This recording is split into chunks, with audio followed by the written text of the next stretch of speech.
Thank you for listening to the South Dakota Network, a service of SDPB. Download the SDNet app to your mobile device and listen wherever you are.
Thank you for listening to the South Dakota Network, a service of South Dakota Public Broadcasting.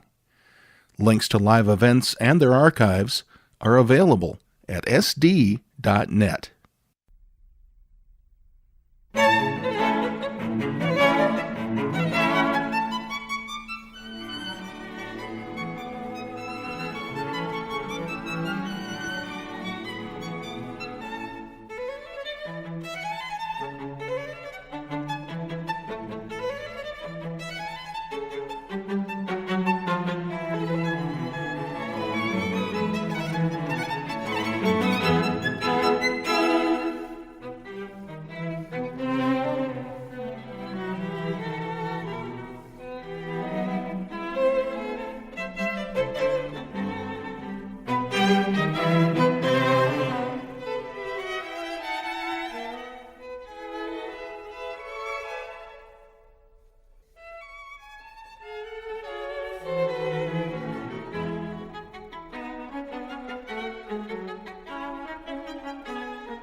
Comments? Yeah, Mr. President, Yes, Mr. Rogers. I would like to comment to Northern. I think this is a great move. We've got so many of the small schools out there that don't have the teachers to teach a lot of those things, so how you recruit for it is a different story, right? But it's a good move if you can get teachers to do that. Very good. And so this is just, as I understand this, Mr. Reedy, this is just adding this one program. It's not where some others on the agenda, we've got almost a complete program approval. Is that correct? Correct. Right. Very good. Any other questions in regards to Northern State University? Any comments of members of the public or? Okay, seeing none, is there a motion then to approve this addition of the science composite? Mr. President, I make a motion to approve it. Okay, moved by Mrs. Olson. Is there a second? Heineman, second. Seconded by Mrs. Heineman. Any other discussion? Not all those in favor say aye. Aye. Aye. Opposed? Hearing no opposition, we'll record all 7 in favor of the motion, and so it passed unanimously. Then the next item, Ms. Reedy, go ahead and regards to Black Hill State. Yes, so for those who are newer and in the audience, pursuant to ARSD 2453, educator preparation programs must go through a comprehensive review process every 7 years. And this process consists of 3 phases. In the first phase, an institution submits to the department individual program reports, and these reports address the specific programs offered and include student performance data, coursework descriptions, and state and national standards alignment. These reports are reviewed by the department and approved if all criteria are met. In the second phase is a pre-review. The EPP extensively gathers and compiles evidence to support information presented in a self-study report on how the overall standards and guidelines are met. A team evaluates this report off-site prior to the actual review. And that is the third phase of the process. A review team will spend 2 or 3 days evaluating evidence and conducting interviews with relevant individuals from the university. South Dakota's educator preparation programs have the choice of submitting to either a state review or a CAPE joint review. CAPE, which is the Council for the Accreditation of Educator Preparation, is a national accrediting agency. A state review is handled entirely by the department and team members from other EPPs in the state. And a CAPE review is handled by the CAPE team from around the country with 1 state team member and myself as the coordinator. We currently have 11 accredited EPPs in South Dakota. And today we have 2 Ed Prep program accreditations for your approval. Black Hill State University is the first one. In April of 2025, Black Hill State University's Department of Education and Programs underwent a CAPE accreditation review. The CAPE Council met in October of 2025 and granted their educator preparation program full accreditation for 7 years. The specifics of this accreditation are detailed in the accreditation action report that you received. This includes the areas of improvement that the EPP is required to address in their annual report.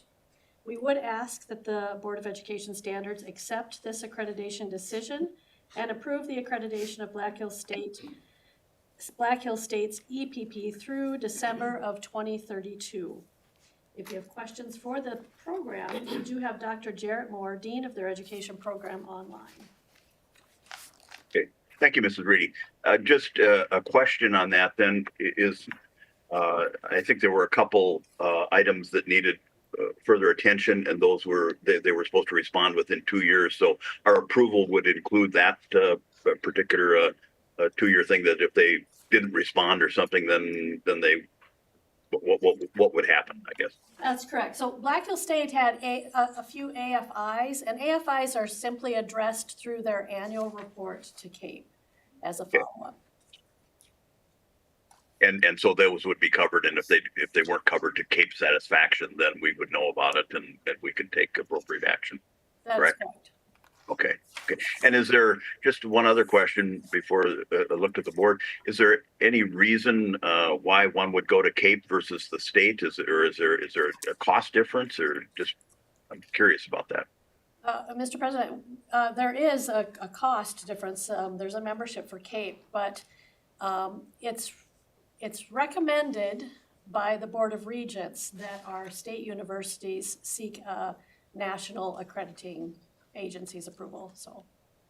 Okay, that's, I was kind of wondering if that was it. Questions, members of the board? Any other questions?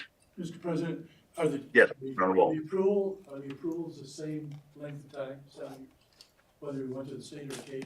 Mr. President? Agreed. Yes, the processes and the approval time pretty much mirror each other, whether it's a state accreditation or CAPE accreditation. Very good. Any other questions? Okay, if not, is there a motion then to approve this accreditation as requested? Mr. President? Mr. President. Yes, Mr. Von Wall. I recommend approval. Okay, Von Wall moves in favor. Is there a second? Mr. President, Moulton, second. Moulton seconds. Any further discussion? If not, and these, maybe we'll just have the secretary take the roll. Anna, can you take the roll? Hyman, Aye. Von Wall, Aye. Meyer, Aye. Olson, Aye. Moulton, Aye. Borzeska, Aye. Perkins. Aye. So the vote being 7 ayes and 0 nays, the approval is given. So next we have the Cindy Gleska University. I think I pronounced that correctly. Mrs. Reedy. Yes, in November of 2025, Senegleska's Education Department and programs underwent a state accreditation review. The results of the review were presented to you in the Board of Examiners report. Because SGU had stipulations, it was determined at the review that the program had met all requirements, but with 2 stipulations. Because of this, we're asking the Board of Education Standards to approve a 2-year conditional approval. This will require a follow-up for just the stipulated areas. If at that time they're able to demonstrate improvement, we would then ask for the approval to be extended for the additional 5 years. So again, at this time, we're requesting a 2-year conditional approval for SGU's EPP through December of 2027. And if, excuse me, if you have specific questions for this program, we do have Amy Schrader, Department Chair, on the line. Very good. Thank you, Ms. Schrader. Any questions, Mrs. Reedy or Ms. Schrader? Mr. President. Yeah, Dr. Meyer. So what's being done to get regular approval then? If this is temporary approval, what recommendations are there to make changes? Mrs. Reedy, are you probably better able to answer that? Yeah. So the 2 stipulations that Sinte have were to develop a formal assessment plan and to enhance the field experience opportunities through the programs. So Sinte will have 2 years to address those 2 stipulations. And at the end of those 2 years, then they'll go through a review of those 2 areas to show that they've come into a compliance or made progress. And if the department and the board is satisfied at that time that they have made the progress necessary, then we can extend their accreditation for the additional 5 years of the total 7-year period. Dr. Meyer, is that? Well, why would it take 2 years? Mr. President? Mrs. Reed? This mirrors the process that CAPE uses, because it can take time for an EPP to develop the plan that they need or put in place the field experiences that we're requiring, and then to gather the data to show that what they've done is working. That's just the typical process that we use. Dr. Meyer? Okay, well, I guess you're not going to know if it's working even in 2 years. I mean, that's on down the line, but it shouldn't take that long to put together a plan, in my opinion. And Mrs. Reedy, is that, 2 years is the maximum time. Nothing would stop them if they could get it done in a year to do it in a shorter fashion, correct? Mr. President, no. That's the 2-year period is, like you said, the maximum time, and we would be contacting them prior to the end of that 2 years to do the review. So and Okay, or Dr. Meyer, go ahead. Yeah, that's your question. fine. No more questions. Okay. Any other questions?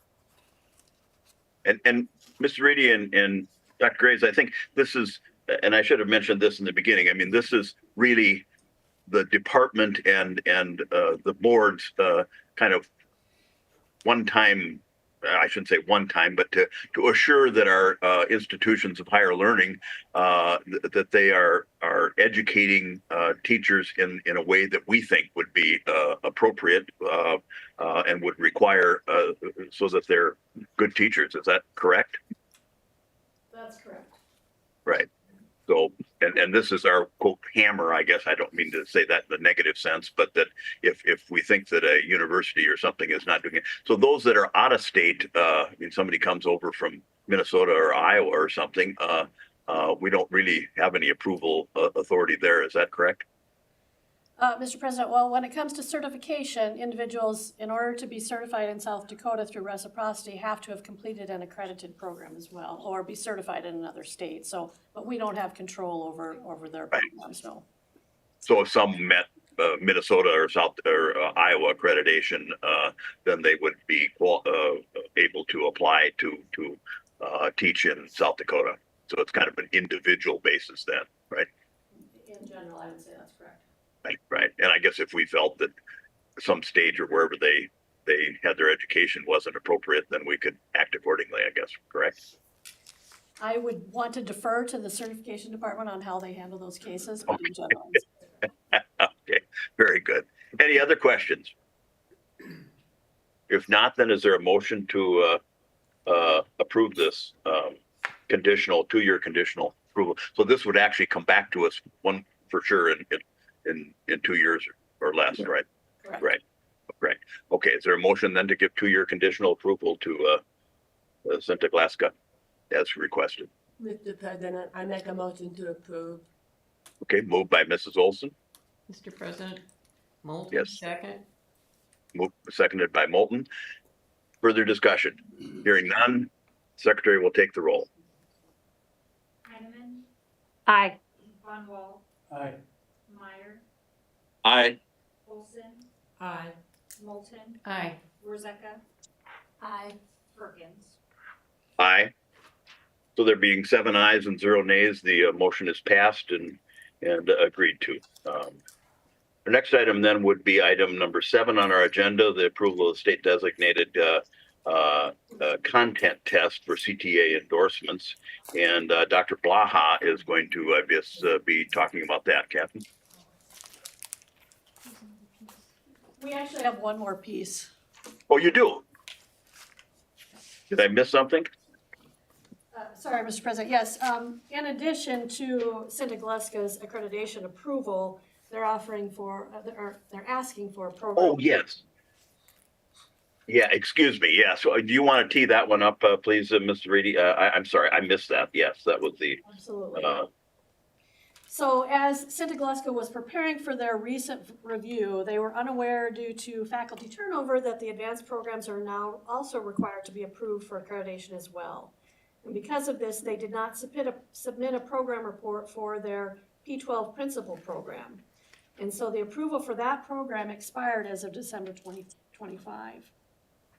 As a result of this, we've required them to submit a new application to offer this program. They will also be required to submit an interim program report for this principal program at the same 2-year follow-up for their overall accreditation. So at this time, we're asking the Board of Education Standards to approve the P12 principal program at Santa Glusco. and the period of time on that, Mr. Reedy, would be, So 2 years? They will have to do an interim review of this program at that 2-year follow-up that we have. And then Okay. it would be extended then for the 5 years as well. so this approval would be just like the previous one for 2 years, That is correct. conditional approval. And this is for administration to be principals in any K through 12 system, elementary or middle or high school, correct? That is correct. Okay. Any other questions on the part of the board? If not, is there a motion then to grant this request for 2-year conditional approval of their administration principal program? Mr. President, Greg Von Wald, I move approval. Okay, moved by Van Wall. Is there a second? Mr. President, Moulton, second. Moulton seconds. Any other discussion? Not all those in favor. Well, no, the secretary will take the roll. Heineman, Aye. Von Wall, Aye. Meyer, Aye. Olson, Aye. Moulton, Aye. Rozeka. Aye. Perkins. Aye. So the vote being 7 ayes and 0 nays, the matter is passed and agreed to. And now we can move on to Dr. Blaha's approval, correct? I'm sorry I missed that on the agenda.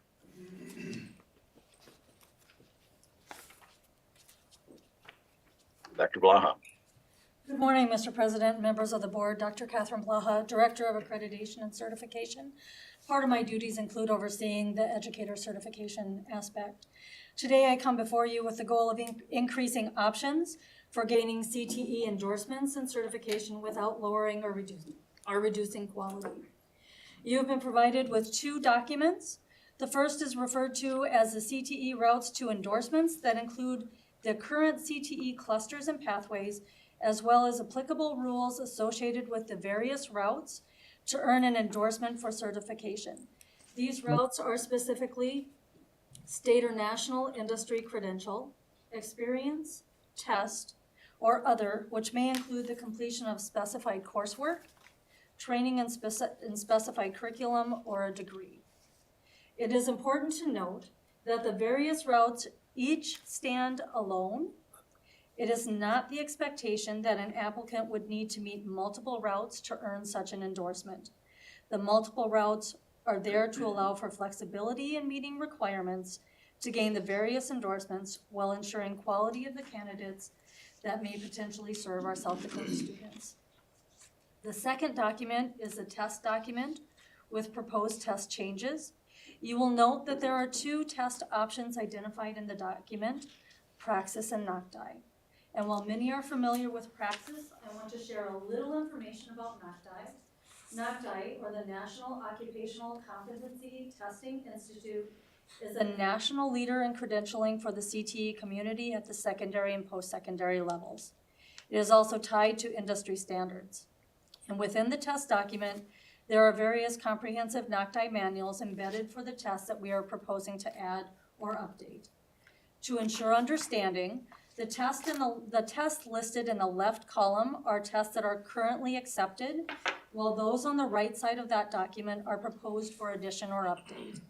This work reflects a larger goal, that of ensuring those areas that are allowed by rule to have a test for qualification of an endorsement have access to appropriate and contemporary tests that reflect the skills of today.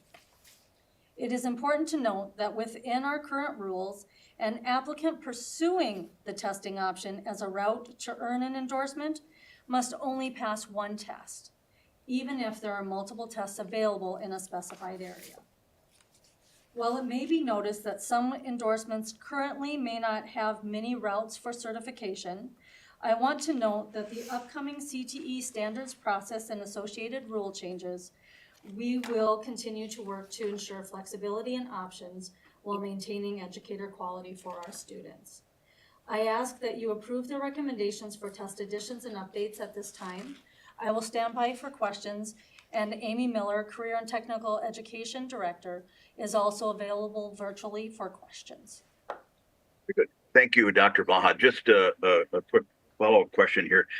Basically, in the one document is basically all of those, that's the longer document of kind of those that are all approved right now, that we aren't really approving that. We're just adding this kind of second document, or am I confused on that? So I provided two documents. One is a 20-page document, and that identifies the various clusters and pathways, as well as the associated rules and how we can add endorsements with the 4 different columns. The second document. That's existing right now, correct? I mean, That's existing, yes. so we don't need to approve that because it's already in existence, right? So Okay, just wanted to have it for reference for you. okay. And then the second document is the document I'm asking for your approval on. It is a 15-page document that identifies our current test as well as the right side with the updated and additional tests.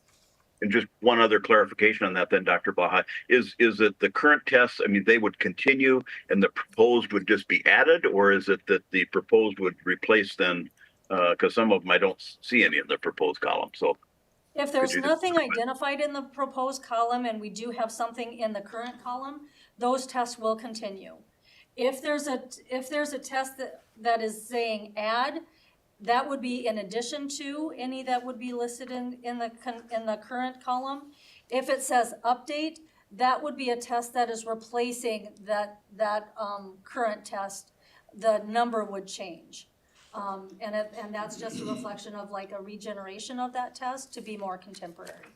So, for example, then on, let's see, architectural drafting, I mean, I see that it's a NOCTI now at 5920, and it's an update to now the new one, they've changed it, would be 5980. So the 5920 really doesn't exist anymore. Is that correct?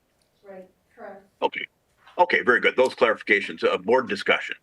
Rich, do you have a question? Dr. Meyer? No, sir. Okay, your phone just came up here. Anybody, any other questions out there? Mr. President, Yeah, Mrs. Moulton. you referred to routes to certification, so years of experience is one of the routes, correct? Correct. Okay, and that would be this column, obviously. So the applicant wouldn't have to take tests, but could use years of experience? You're correct. Okay, and this certification for career technical education, does this covers high school and beyond for technical schools? This is for our secondary level at our K-12 schools. Okay, thanks for clarifying. Yes. The technical schools would be under the tech board, I suppose, right? Yeah. Mr. President, Yes, Mr. Runawalt. I reviewed this with Dr. Blaha previously, and my concern was that we were trying to move too much into the testing deal. That is not what's happening here. It just really gives it a much better flushed out path in the testing. In the whole NOCTI, I reviewed welding and I reviewed agriculture and a few of those. They're very comprehensive, very similar to if you went through a technical school or you had a union certification as a journeyman.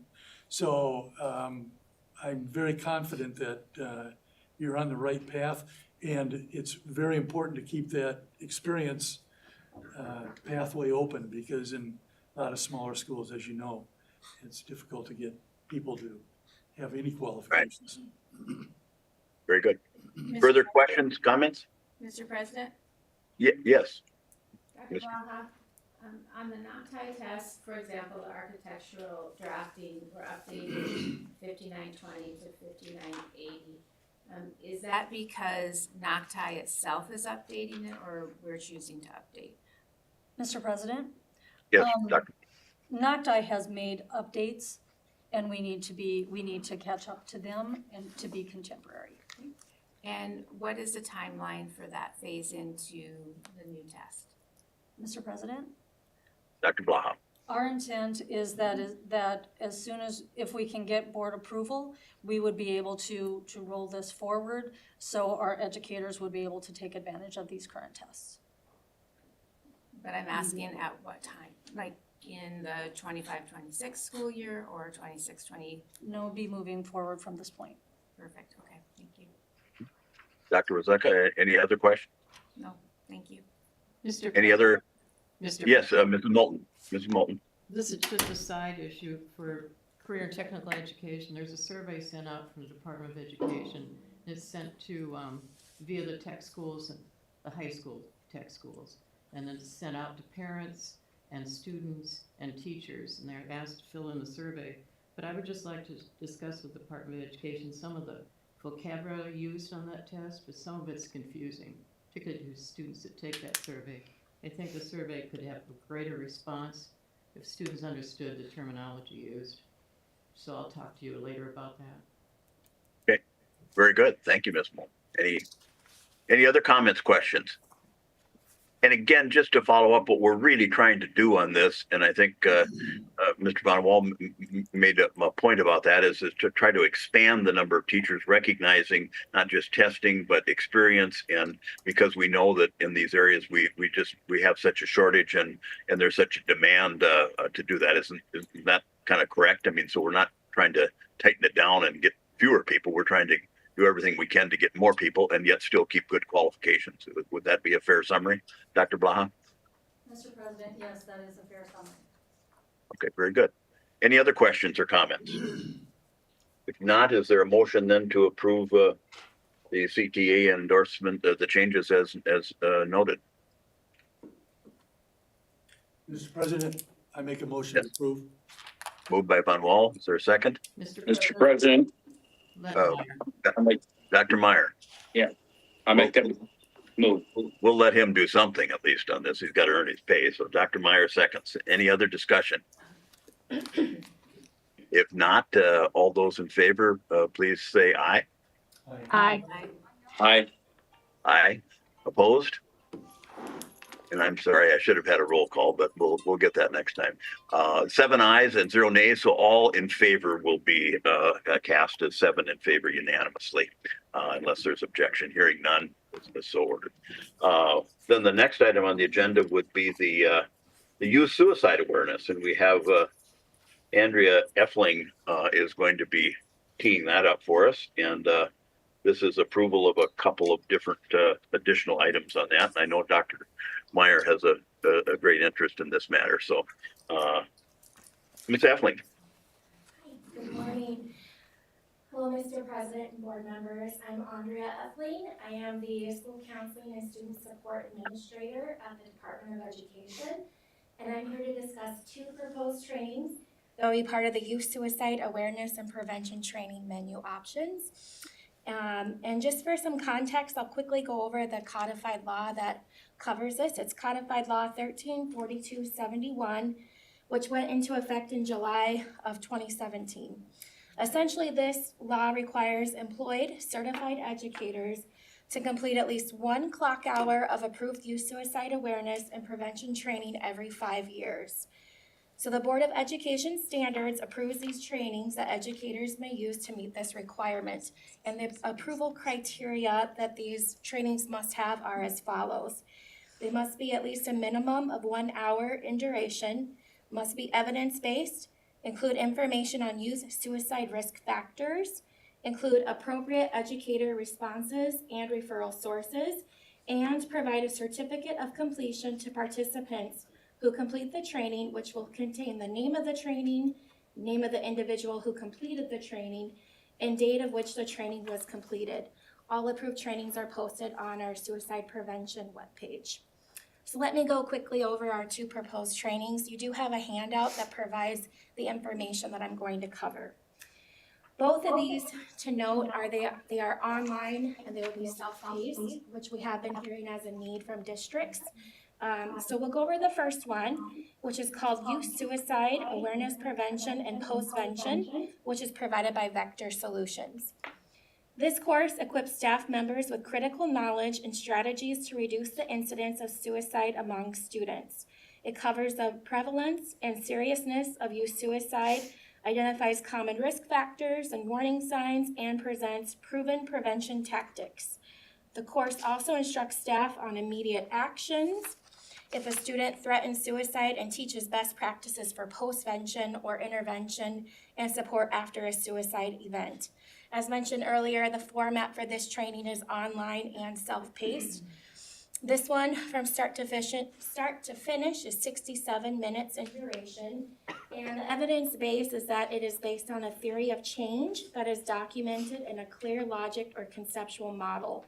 Also noted is the content is authored by Dr. Horowitz, who is the National Institute of Mental Illness Psychology and Principal Investigator, which helps ensure fidelity to current prevention science. This training includes information on youth suicide risk indicators by providing details on multiple risk factors for suicide with mental health conditions, behavioral and emotional indicators, environmental risks, family and social dynamics, school-related stressors, barriers to mental health care, and more. And this training includes appropriate educator response and referral sources by providing clear step-by-step protocols, including asking students directly about thoughts of suicide and what to do immediately afterward. The training covers how to communicate with students and parents, when to involve administration and counseling staff, and encourage use of 988, which is the National Suicide and Crisis Lifeline. So as far as cost goes, this is brought to you by Vector Solutions, which is an online platform that some of our districts in South Dakota utilize.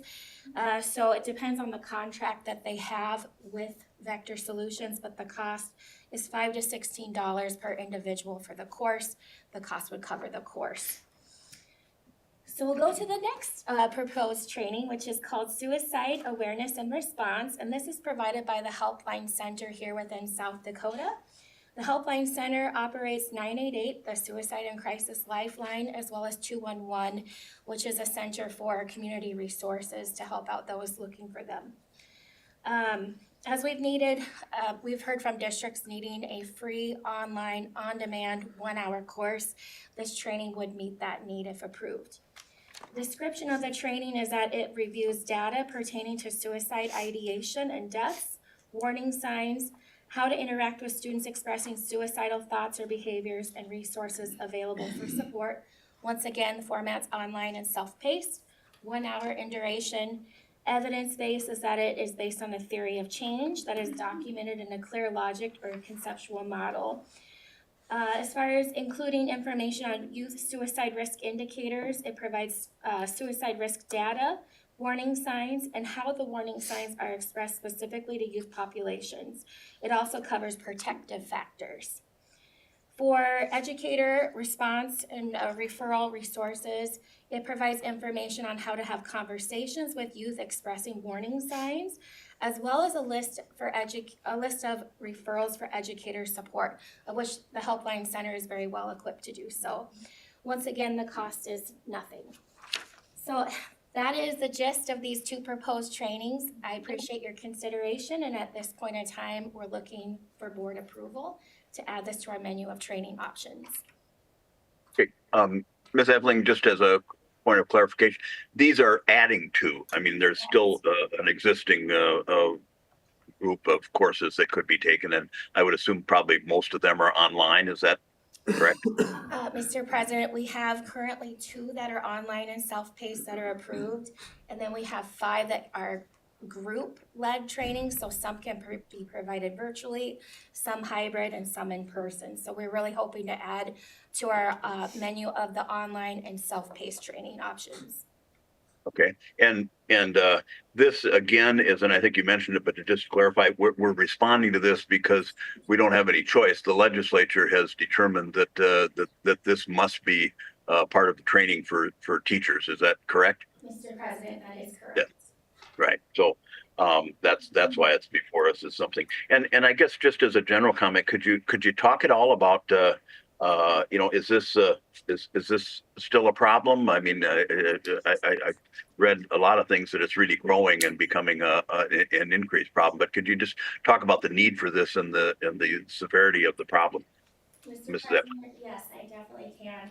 Suicide actually was the 10th leading cause of death in South Dakota in 2023. And if we look at 2019 data, suicide was the second leading cause of death for our youth ages 10 through 19.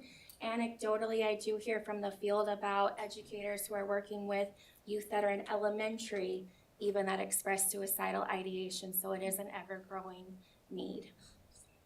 So it's growing, and we're trying to. This is one method to try to get ahead of it. Are we? I guess you couldn't. In one sense, you'd say, well, we're not succeeding because there's really more of a problem. But is there more to be done? I mean, should the board continue to wait for the legislature, or should we look at doing more on our own? And maybe that's a question for Dr. Graves too. But Mr. President, I'm also part of an executive work group with other departments across the state. I'm working on how we help prevent suicide in South Dakota. very good. Okay, thank you. With those clarifications, and other board questions, comments? Mr. President, Yes, Dr. Meyer. I think what we just heard is an indication that there's a lot of work to be done, and it is an increasing problem, especially on our reservations.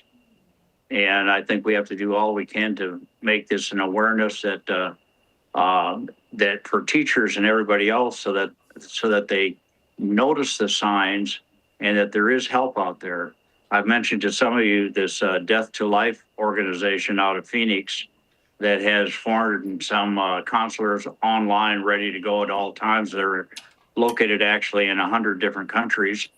And it's just an awareness. And I know there was some discussion that maybe you don't want to talk about this because it gives kids ideas. I followed up on that, and every indication I've had from these organizations that work with suicide is that that's wrong, that you have to give the information out there. And anyway, that's my opinion. I think we're all for doing this, for sure. Very good. Thanks, Dr. Meyer. Any other questions, comments on the part of the board? Mr. President, Yes, Dr. Bezeka? I'm familiar with both of these programs, Vector Solutions and Helpline Center. They're both quality. I would be in support of offering these. The self-paced online is very much needed to be able to offer to our teachers and programs with the time constraints that school districts have. All of our teachers are required to have an hour of suicide prevention for their teacher certification. So this is a great offering. Thank you for bringing it forward. And just one question as a follow-up on that. That's a 1 hour, but is that kind of every so many years, or is it 1 hour a year, or can you just, Mrs. Efling, can you comment on that? Mr. President, the law requires at least every 5 years. However, it's up to districts or even staff if they want to train more often than that. And frankly, we could, by regulation, maybe require something more frequently if we thought it necessary to. Mr. President, I'm Yes. not sure on the answer to that question. Okay. Other questions, comments? Dr. Bezeka, you spoke in favor of. Can I take that as a motion to approve this? Absolutely, I motion to approve. Okay, moved by Dr. Bezeka. Is there a second? Rich Meyer will second. Seconded by Dr. Meyer. Any further discussion, comments on the part of the board? If not, Secretary will take the roll. Heineman, Aye. Von Wall, Aye. Meyer, Aye. Olson, Aye. Moulton, Aye. Warzeka, Aye. Perkins. Aye. So there being 7 ayes and 0 nays, the matter is passed and it's agreed to, so ordered. Then we have the content standards, item 9. I assume we have some people present to speak on that. And our first item that we'll be looking at will be health education. And Shannon Malone, director, will be teeing that up for us. I would just lay out on this what the process and procedure will be, just as it has been in all of these, is first of all, we're trying to allot about 30 minutes for pros and cons. And everybody says, well, gee, am I a pro or a con? Maybe I just want a few changes. I guess we would kind of interpret that to be if you'd like changes, anything material, that you're probably more in the idea of a con, not that you're opposed to what's there, but you maybe want to add some things to it, or maybe you are opposed to what's there. But at any rate, we ask that it be divided by that, and we will take that. And those that have registered will be taken first, and we'll look at those first in person and then online, and then we'll take those that are just present that maybe have not registered.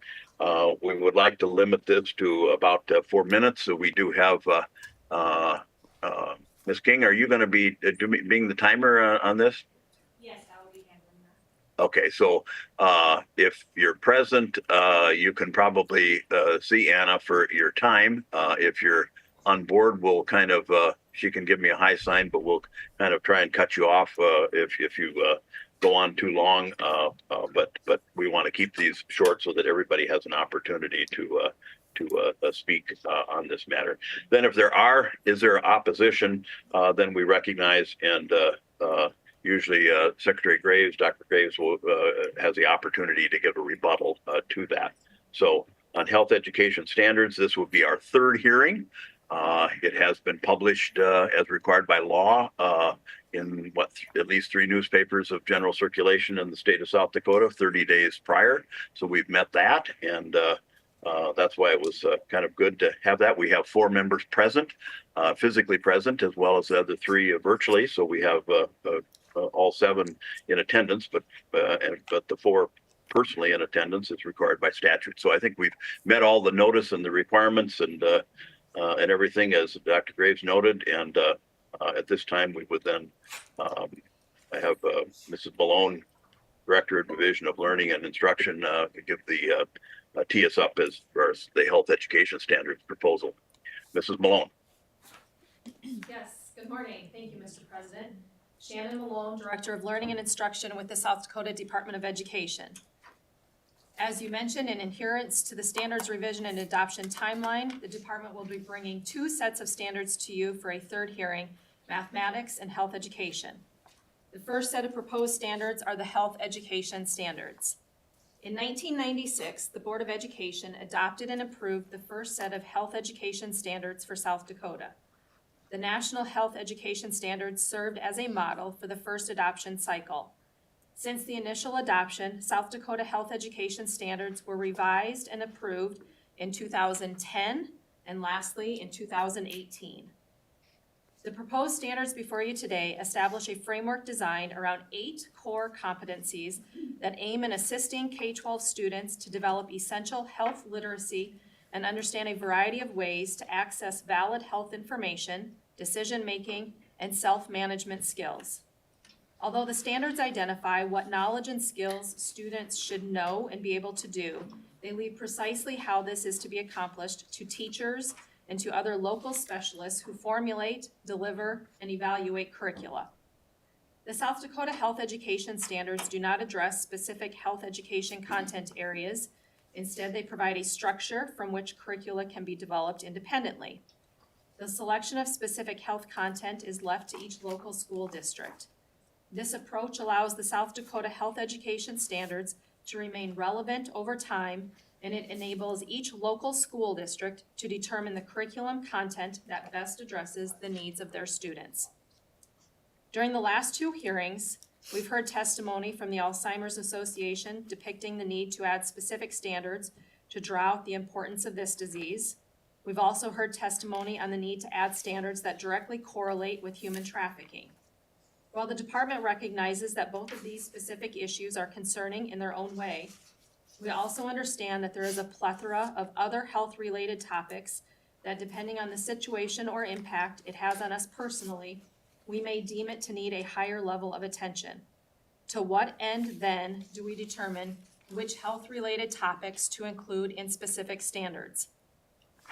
Instead of making a board, such as yourself, deem one health-related topic as more important than another, it's best to leave that decision-making up to the schools and districts in which our students reside, as each school and district will have a different set of needs. School districts already take the appropriate steps to identify priorities for their students and seek out programs and/or training for their students and staff. While we may be a small state and population of people, we are fortunate to have many programs and resources available to provide supports to our schools and students, of which many are free to use or provide the programming for free. This brings us to the work of the current committee. While the timing of this committee was unconventional to when most revision committees meet, this seemed to be a timeframe that worked well for this group as they met in the fall of 2024 for 2 days. The committee was comprised of K through 16 educators, administrators, and Department of Health coordinator. Staff from Compass served as the committee facilitators with assistance from the Department of Education staff, Vera Van Winkle and Haley Miller. We have posted on our website the standards adopted in 2018, the revised set of proposed standards that are brought before you today, a summary of changes, and the public comments received as of February 18th, 2026. While there aren't many overall changes to the proposed health standards, here is a high-level overview which is included in the summary of changes. The proposed South Dakota Health Education Standards build upon the 2018 framework by placing a stronger emphasis on health literacy, skill development, and real-world application. While the 8 core standards remain consistent, the proposed standards enhance clarity, align more closely with the 2023 National Health Education Standards, and there are minor verbiage changes as well. During the first board hearing, a change was proposed to update standards 1.52, 1.82, 1.12.2 to read as such: emotional, cognitive, physical, and social health. The change replaces intellectual with cognitive. We have made this change and it is reflected in the proposed health education standards before you today. To date, we have received 10 public comments. 8 of the comments received are related to brain health, cognitive wellness associated with Alzheimer's. 1 comment is an ask to have human trafficking and abuse prevention represented, and 1 overall positive comment. Thank you for the opportunity to share this information with you, and this concludes my testimony regarding the proposed health education standards. Okay, thank you, Mrs. Malone. Any questions on the part of the board of her before we open it up for public testimony? Okay, hearing none, then our first people that have registered for in person, we'd have Rachel Foltz. She is with Call to Freedom in Sioux Falls and Rapid City. I think they're in Rapid City now, but Rachel? Thank you, Mr. President. Good morning, members of the board. My name is Rachel Foltz, and I'm here on behalf of Call to Freedom, a South Dakota nonprofit dedicated to serving those impacted by human trafficking and commercial sexual exploitation. As detailed in my written comments and prior oral testimony, Call to Freedom strongly supports proposed amendments to the health content standards to strengthen abuse prevention, identification, and response. We'd also welcome a recommendation from your board to school districts, giving them the option and information on how to implement this content within their schools. I really just want to emphasize one final point today. If we do not act now, our students will wait another 7 years for these protections, and they simply can't afford that delay. We recently saw a trafficking conviction in Minnehaha County. That case began when the victim was just 10 years old. 10. She was not identified as a victim until she was 22. And so for 12 years, she was bought and sold and traded like a commodity, all while she sat in our classrooms without critical prevention education on how to seek help and what was happening to her. Trafficking and abuse are happening across South Dakota. Last year alone, Call to Freedom served 487 survivors, and per the Department of Health, thousands of South Dakota students report sexual violence and a growing problem, technology-facilitated abuse. In 2024, there were over 900 investigations into online child exploitation in South Dakota. These are not distant problems. With recommendation from your body that schools adopt training on how to prevent, identify, and respond to trafficking, digital exploitation, and abuse, we can ensure that every South Dakota student can lead healthy relationships, navigate technology safely, and know how to ask for help. Because a 10-year-old should not have to wait until she's 22 years old to be seen and get the help that she needs. We at Call to Freedom certainly recognize that any ask before you about limited classroom time comes with an opportunity cost. As we see it, the opportunity cost of failing to act now is the loss of human life, truly. And so the need cannot be overstated. Our children simply can't wait 7 years. So we, Call to Freedom urges us to act now for the health and safety of our students. We just thank you for the conversation and your attention to this matter. Very good. Thank you, Ms. Holt. I guess we take that as in favor of the regulation, but with a few amendments. So next we have registered was Timothy Gasper of the South Dakota Alzheimer's Association. Mr. Gasper, are you present? There he is. Okay.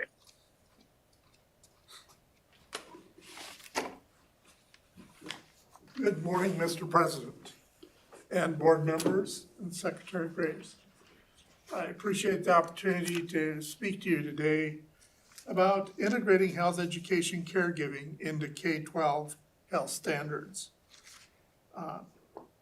My name, as you said, is Timothy Gasper. I hold a doctorate in nursing and have 48 years of experience as a registered nurse in a variety of roles, including staff nurse, nursing faculty, department chair for nursing in our own state of South Dakota, dean of nursing and health sciences in 3 other states.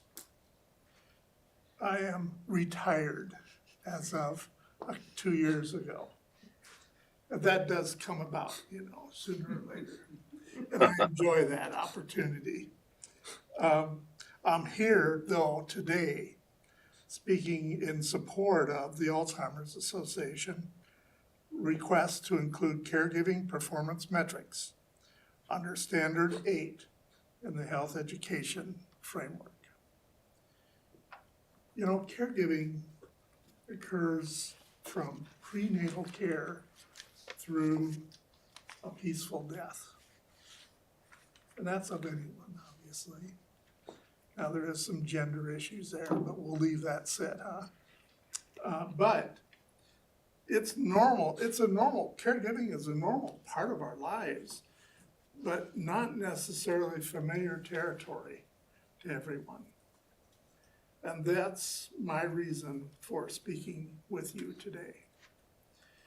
Health literacy is learned in a curriculum that moves from simple to more complex, and that varies in various schools, both private and public, I might add.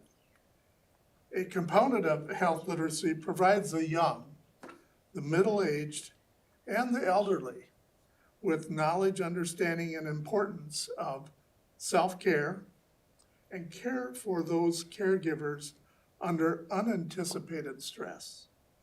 The complexity evolves with the unique needs of the caregivers within families, friends and relatives, and communities in which they live.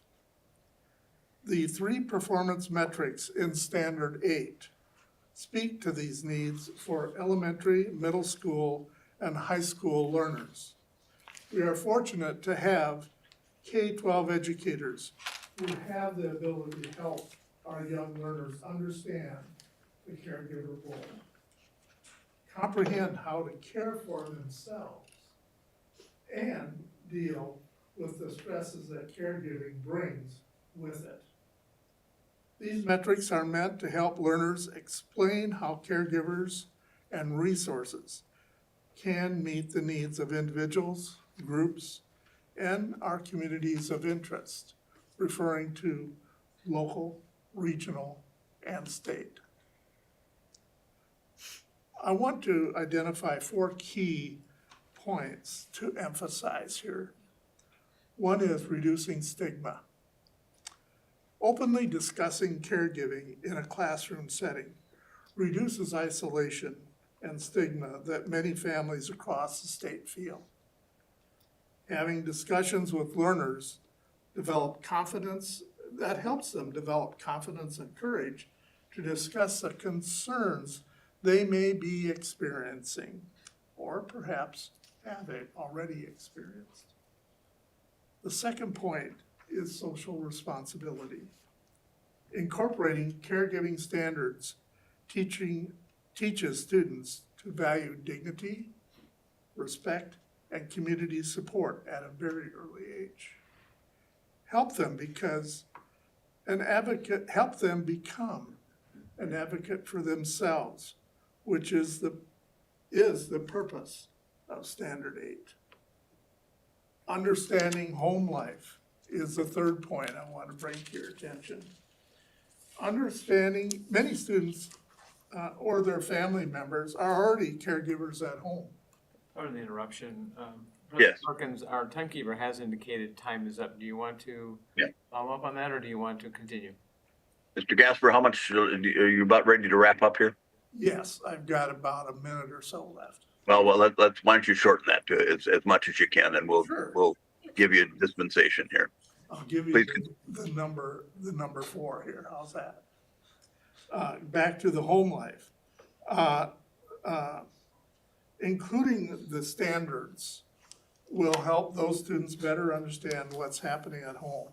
Often teachers and staff are not aware of student challenges until atypical behaviors arise and exploration reveals the challenges these young students are experiencing.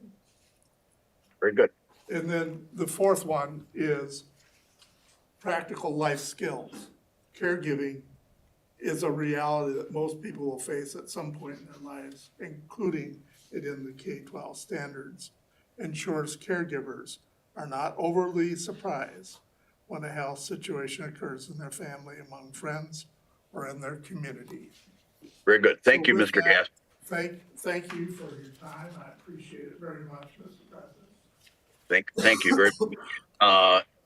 Is there anyone present who did not register that would wish to speak as a proponent on this? Thank you, Mr. Gasper. You're dismissed now. Thank you. Anyone present? I don't see anyone. Ms. King, do we have anybody that's showing a hand or anything online? We're checking. One moment. Okay.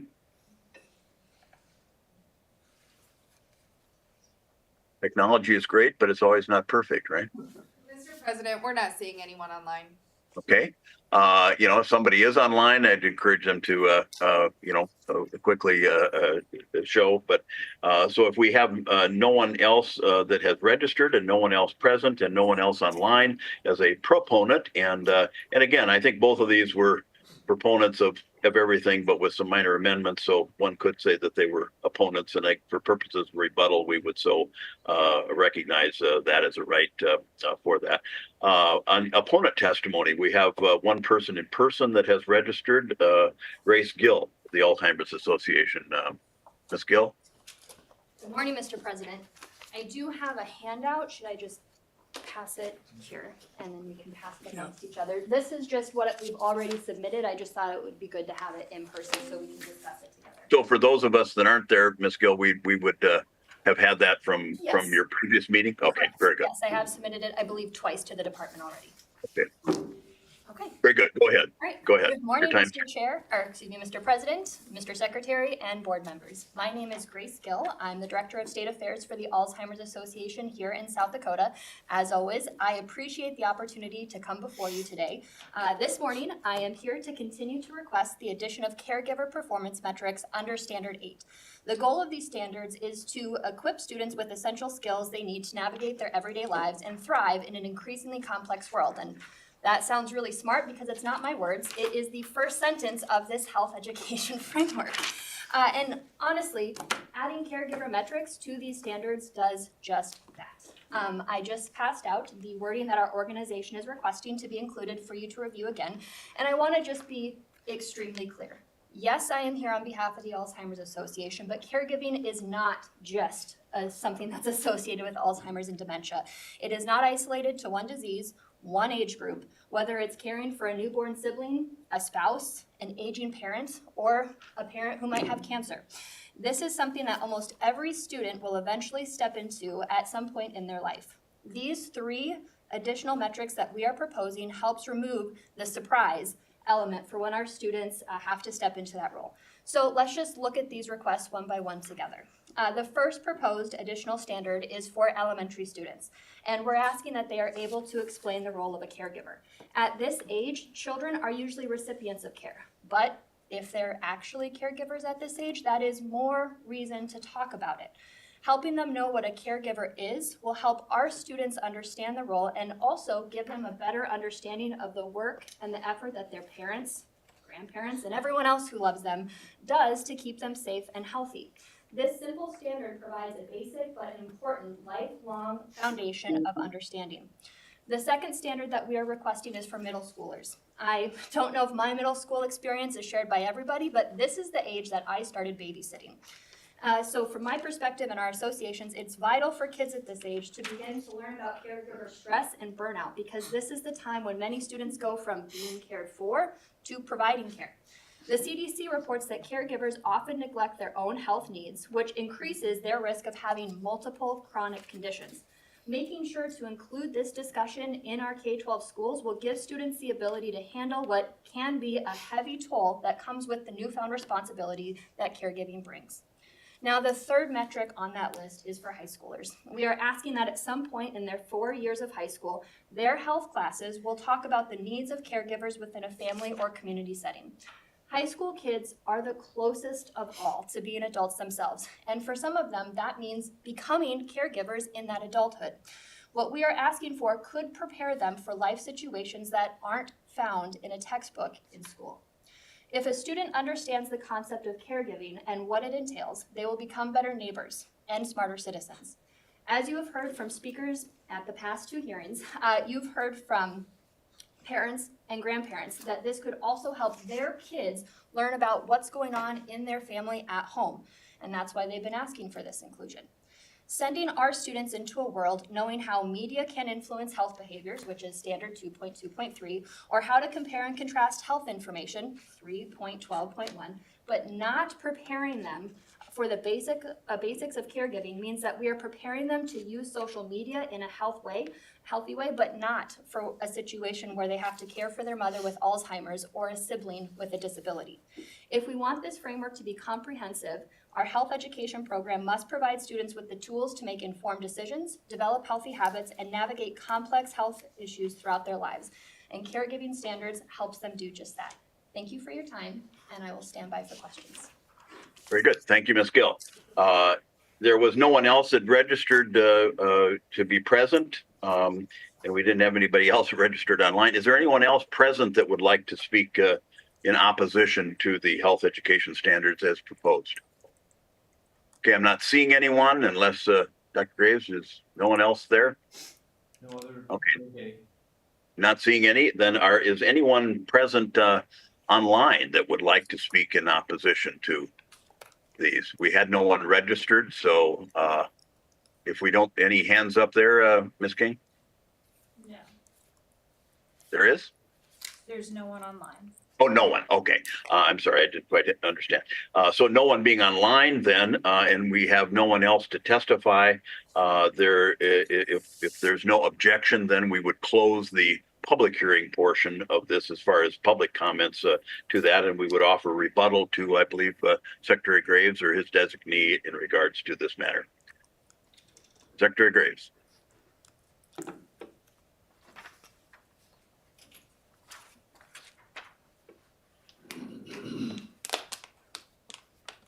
Thank you, President Perkins, and just what I'm going to tell you is what we've already said in the past about these standards, and basically that is that South Dakota, though it sometimes seems pretty homogeneous, is actually quite a diverse state, and school districts need to make decisions about what content they want to provide in the health standards, and it's best left at the local level for them to determine which that is.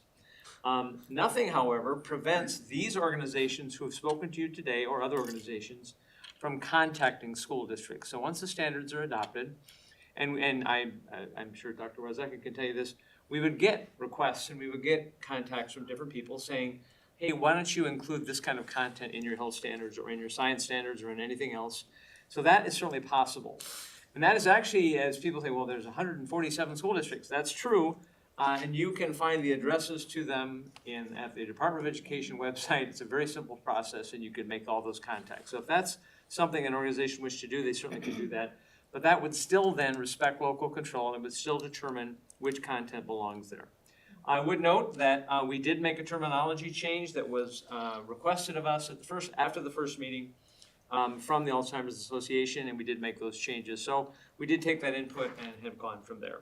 So that's why I'm going to reiterate that I believe the standards are what they should be. They respect local control. They allow for content, but that content can be specifically chosen at the local level. Thank you, and I will be available for questions as well. Thank you. Very good. Any questions of Dr. Graves? Okay, then board discussion. Any board discussion, comments, questions? I guess, and maybe it relates kind of to Dr. Graves, but I would just speak, and I'll comment on it a little bit later, but as I believe all of you were aware, I was asked to testify before the Senate Education Committee, and I did. And then they apparently House Education heard that I was testifying, and so they extended. Well, my state representative, I guess, asked me under a point of personal privilege if I would speak to House Education, which I indeed did. And of course, one of the things I was talking about and trying to encourage the legislature is to recognize that. The department and in particular the Board of Education standards exists, and that we're here, and that we've been appointed by the governor and confirmed by the Senate, and that we actually these rules that we adopt are basically our rules. The department proposes to them, but just like now, these standards and certification rules and other matters, the legislation refers to us as the adopting entity. And so my concern is that rather than the legislature acting, that they did, and it was rather appropriate because in House Education that day, we had a proposal coming from some Rapid City students that were asking the legislature to mandate that the Board of Education standards adopt things to allow for education for extracurricular activities, basically athletics, to be able to meet the physical education graduation requirement, and to do it by law. And again, I didn't testify on it. Secretary Graves did a wonderful job in pointing out the problems with that. And of course, those people did contact the secretary before going to the legislature. And as we talked, I was suggesting in that to Secretary Graves that maybe it would have been a good thing to have come as public comment to this board, since we could do that by rule. But and I guess in this same vein, what I hear particularly in the area, and you all know I have a passion about it, and I have to disclose that we are some rather significant donors to Call to Freedom, but we're doing that as well as a number of other people because there's such an urgent need and such a big requirement on it. So what I fear, and I think Ms. Foltz pointed out there is that this is a growing problem. I mean, our Attorney General has submitted more legislation to the legislature to try to deal with this matter. We've had increases, and that if we wait for another 7 years before the cycle comes up, when we could have we almost really have an epidemic right now with these kids, and they have no other way to know that they're being trafficked and stuff. And I don't know of any better way than in our schools. Now, I understand local control, and I'm for local control, but I just wonder at what point do we, I guess we could refer and tell organizations like these, go to the legislature, and then they can pass laws that will mandate that we do that.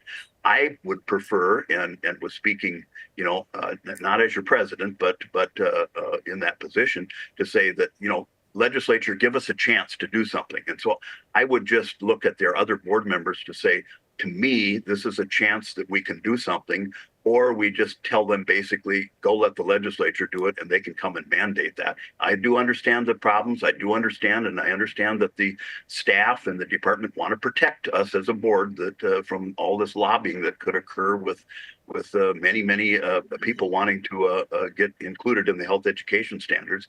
But I think we can do that, and I think we all have the ability to do that.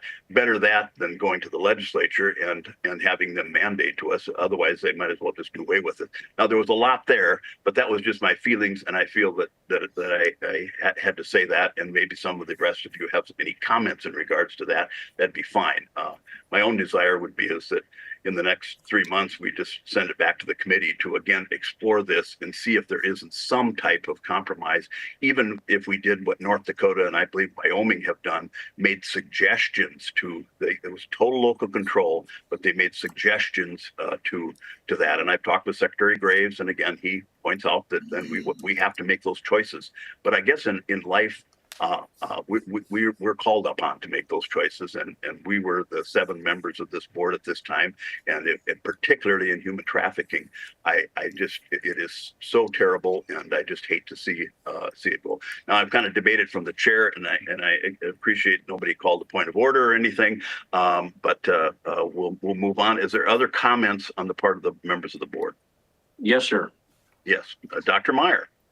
Yeah, as you may recall, we discussed some of this material at our last board meeting, and it's about local control, and some of us felt that maybe there should be more involved in that.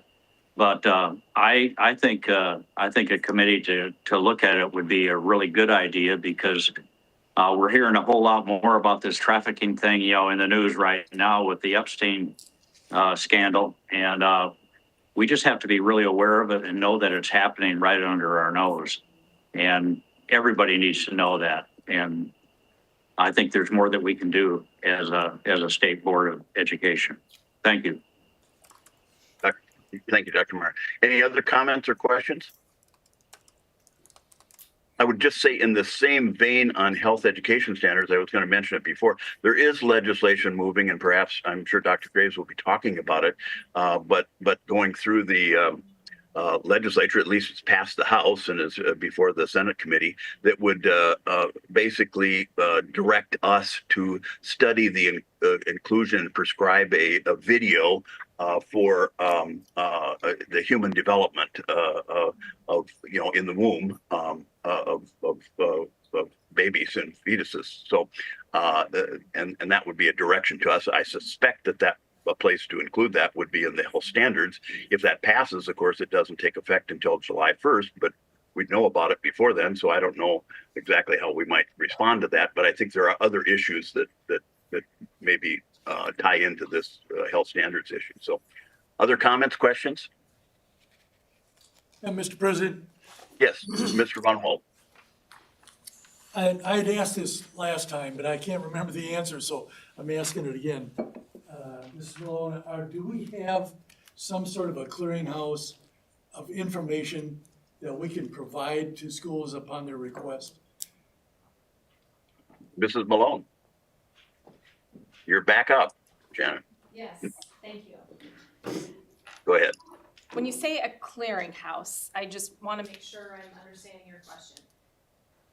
We have avenues that we provide school districts with a plethora of information, whether that's through our weekly email that goes out from Laura Scheibe and her crew. We have listservs that are available. Now, listservs are at the discretion of whoever volunteers to be a part of those listservs, but there's certainly opportunities there where information is shared on those listservs for those that do participate. We have a bi-weekly or a twice a month Teach SD that goes out to every K-12 address that we have in South Dakota. So yes, there are vehicles in which information is shared out. It's at the discretion of who is reading on the other end. So do you have any type of a, for instance, canned curriculum, right?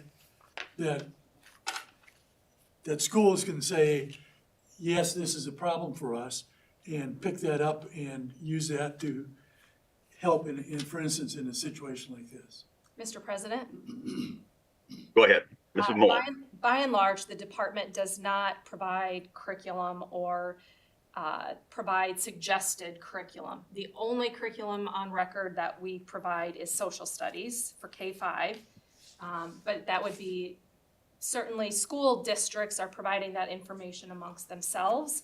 If they are attending, say, their principal or superintendent groups, I know that those are common topics that are brought up amongst themselves during those discussions. Well, I only ask, Mr. President, Yes. I only ask that because you have a need that needs to be fulfilled. They have, I believe, already have some sort of a canned curriculum, correct? And if there was a way to say there's a clearinghouse, if you're interested in this, if this meets one of your local needs, here's where you can be, or perhaps even the contact can be, brought up with Call to Freedom of some sort. Instead of them going school to school, I'm just saying it's a much cleaner way of doing it, and I don't agree if that's even possible. The difficulty is, Secretary Graves. yeah, thank you. The difficulty is where does it end and where do you, and what's your due diligence? So there's a canned curriculum out there. How much time and energy and research do you do? How much data do you look at in order to determine, is that a good curriculum? So that's why we rarely do that. The other issue is, of course, most curriculums are profit-making entities. I'm not saying this one is, but most are. And so when we're really restrained from endorsing any of those unless we develop them ourselves, because then we're putting our thumb in the scale of the market on the curriculum. And Dr. Graves, that would be specific curriculum, like saying you could, meet this standard by utilizing XYZ foundation or something like that, as opposed to a comment that teaching this particular need could meet this standard. Is that? That's correct. I mean, That's the question. The question Mr. Ronwald asked was about a canned curriculum. Could we recommend canned curriculum? Yeah. So, any other questions? Let me ask the other board there. Mr. President? Thank you, Ms. Maloney. Dr. Wazeka? I just wanted to make a comment. There are ASCA standards already in place, American School Counselor Association. We have amazing school counselors already in place in our schools in South Dakota. And they are helping our students with personal crises, and they are teaching lessons, preventative lessons in classrooms. And they are utilizing the ASCA standards.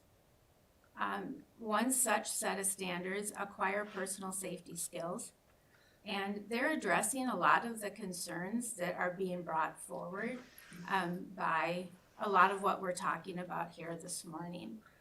Some of these such standards are, learning techniques for managing stress and conflict, which is what we're talking about related to being a caregiver. We're also addressing through these standards learning how and identifying resource people in our community and school about seeking help. Applying effective problem solving and decision-making skills to make safe and healthy choices. Learning about emotional and physical dangers of substance use and abuse. Learning how to cope with peer pressure. Techniques for managing stress and conflict, as I just mentioned. Coping skills for managing life events. Demonstrating the ability to set boundaries, rights, and personal privacy. Learning about the differences between appropriate and inappropriate physical contact. Learning about the relationship between rules, laws, safety, and the protection of rights of the individual. Demonstrating the knowledge of personal information, the differences, the ability to set boundaries, rights, and your personal privacy.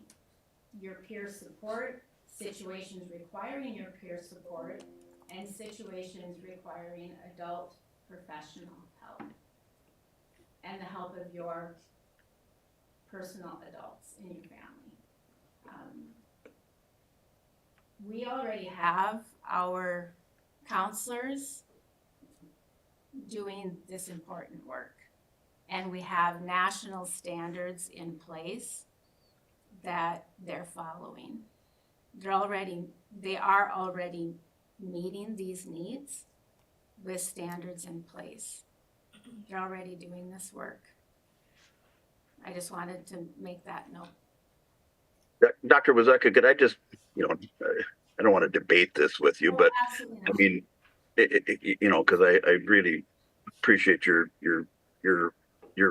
on the front line on this, and so and I appreciate what you're doing in your district and things, but if we're meeting the needs right now, why is it growing exponentially? Why is it that our Attorney General has requested special legislation, to address these problems and asked for, I think, additional staff even, because human trafficking, particularly amongst our kids, it is just exploding. And it seems that we should weigh in on it to require it. And the problem of it is it isn't just an area. And the only area would be, perhaps we got some areas out there that don't have access to the internet, but we haven't adopted anything in our state to prohibit cell phones from under 14-year-olds like some countries and other states have. But, so the internet is in the hands of everybody, and that's what these traffickers use. And so that's my big concern is that we wait 7 years and then we'll have a big thing. Or in the meantime, of course, the legislature will then get this matter, and just like with the mandating, and that didn't pass, but the high school graduation requirements for extracurricular activities, that we recognize those, that they'll act on it. And I would like to encourage the legislature to trust us to do our job rather than let them, try to meddle in our affairs. But that's my viewpoint, and that's personal. And I'm, as president, I have to represent the board. So, other comments, questions? Mr. President? Yes, Mrs. Moulton. In line of the question that was asked previously, there are other resources. I'm on the State Library site for electronic resources, online resources, databases. And I count at least 8 databases concerning health and wellness. There's another really good one that schools can also purchase. It's called Teen Health and Wellness, which covers all these topics in great detail, includes helplines as well. So Good. those are other resources. Great. Other comments? Yes, Mr. President. Dr. Meyer. Yes, I totally agree with your comments, Mr. President. I think there's more that we can do. The problem is growing, and maybe we have the bases covered, but they're not covered quite as good as they can be. So there's definitely room for improvement, and our kids and the communities we serve demand that, and we need to move forward. Other comments? Mr. President? Yes, Mrs. Heineman. Yeah, thank you, Mr. President. I'd love to even just ask maybe Dr. Wazeka a question. I think as you look at some of these, if you put, this into just the content standards, then you have classroom teachers who maybe are not really educated to really handle these the way they should be, whereas counselors, that is their expertise. How do the counselors, Dr. Wazeka, how do the counselors interact with the students? And I understand these contents or these standards, which are important. How do they interact with the general population of the schools? How does that work? Okay, question of Dr. Wazeka. Dr. Wazeka, will you yield? Yeah. Mr. President, Yes, Dr. Wazeka.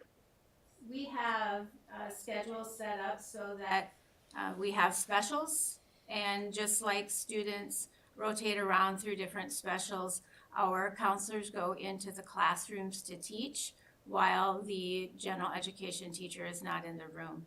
And so they teach lessons to students in specialized settings, and they go ahead and teach these content lessons.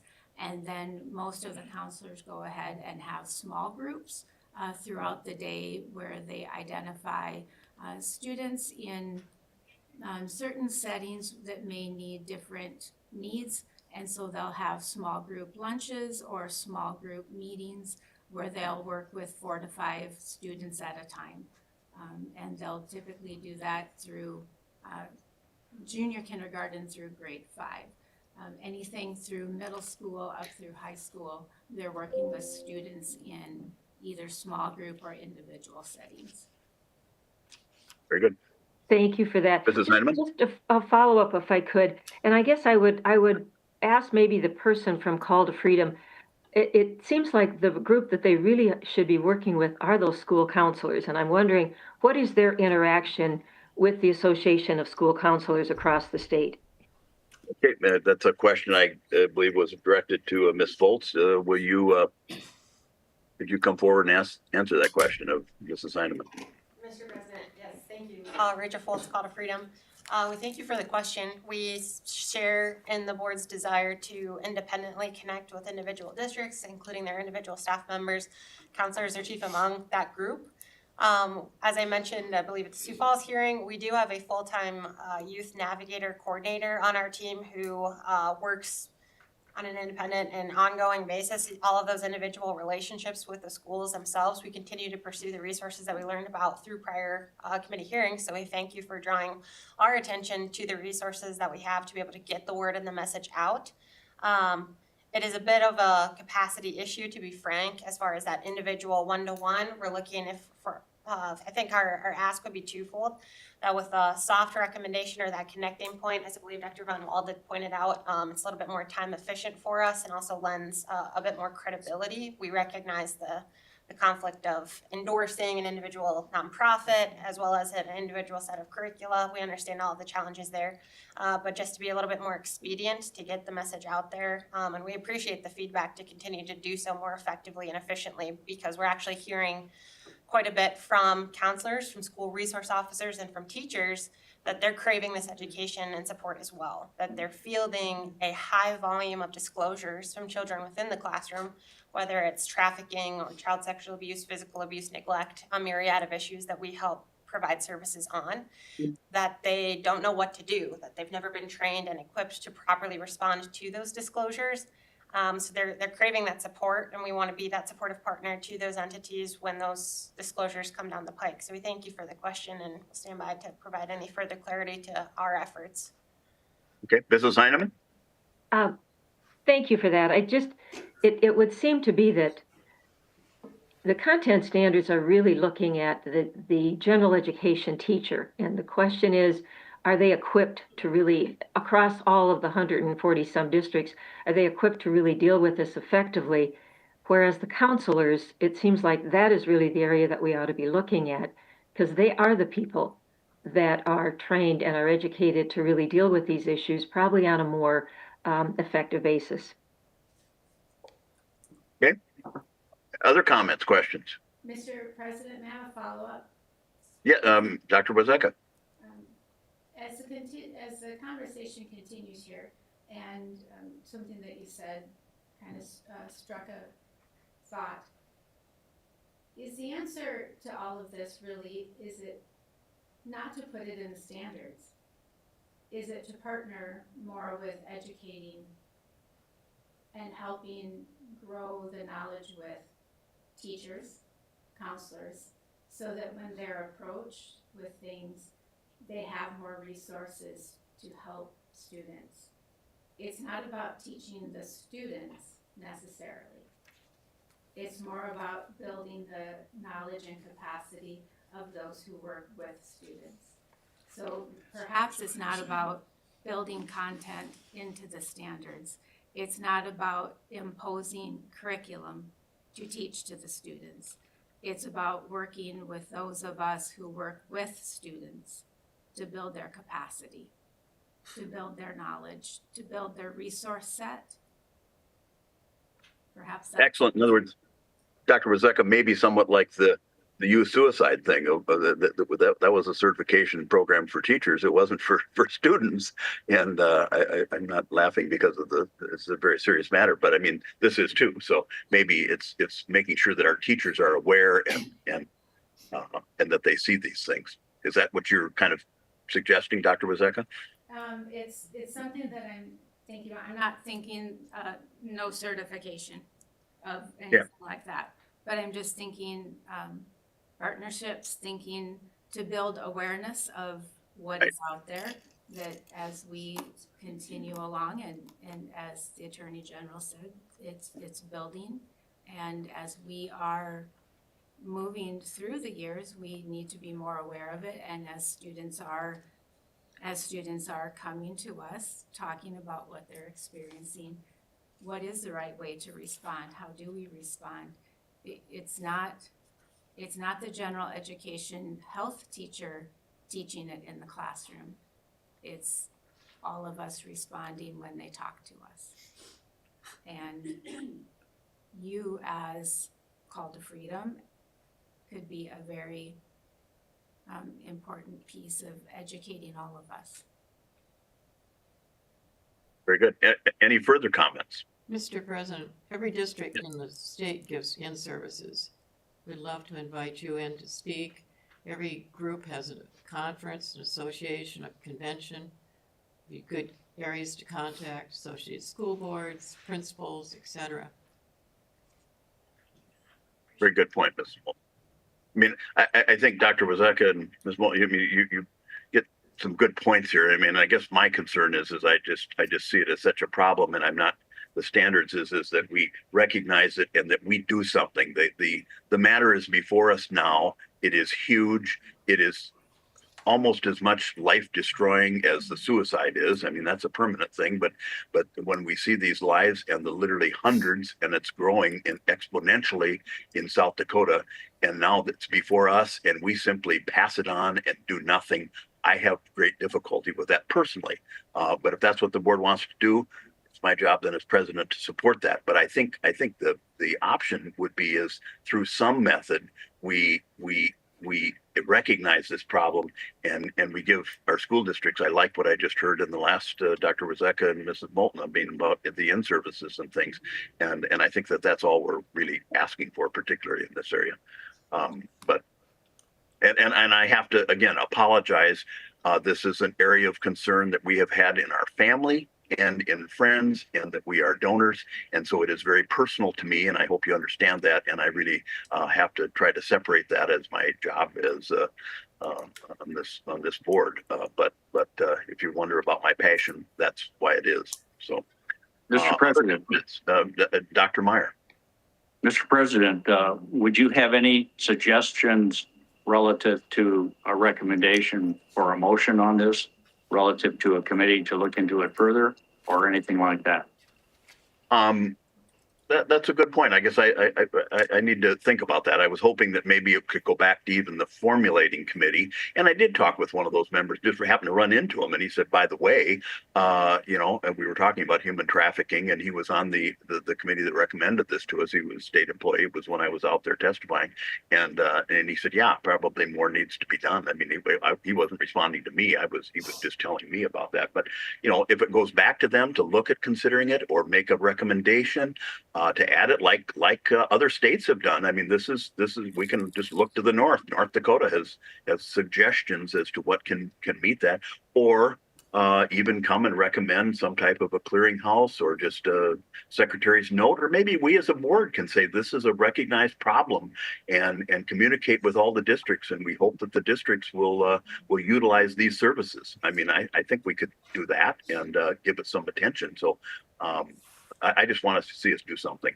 Dr. Meyer. Mr. President, could I make a motion? I think so. I think it's in order, as long as it relates to this particular matter.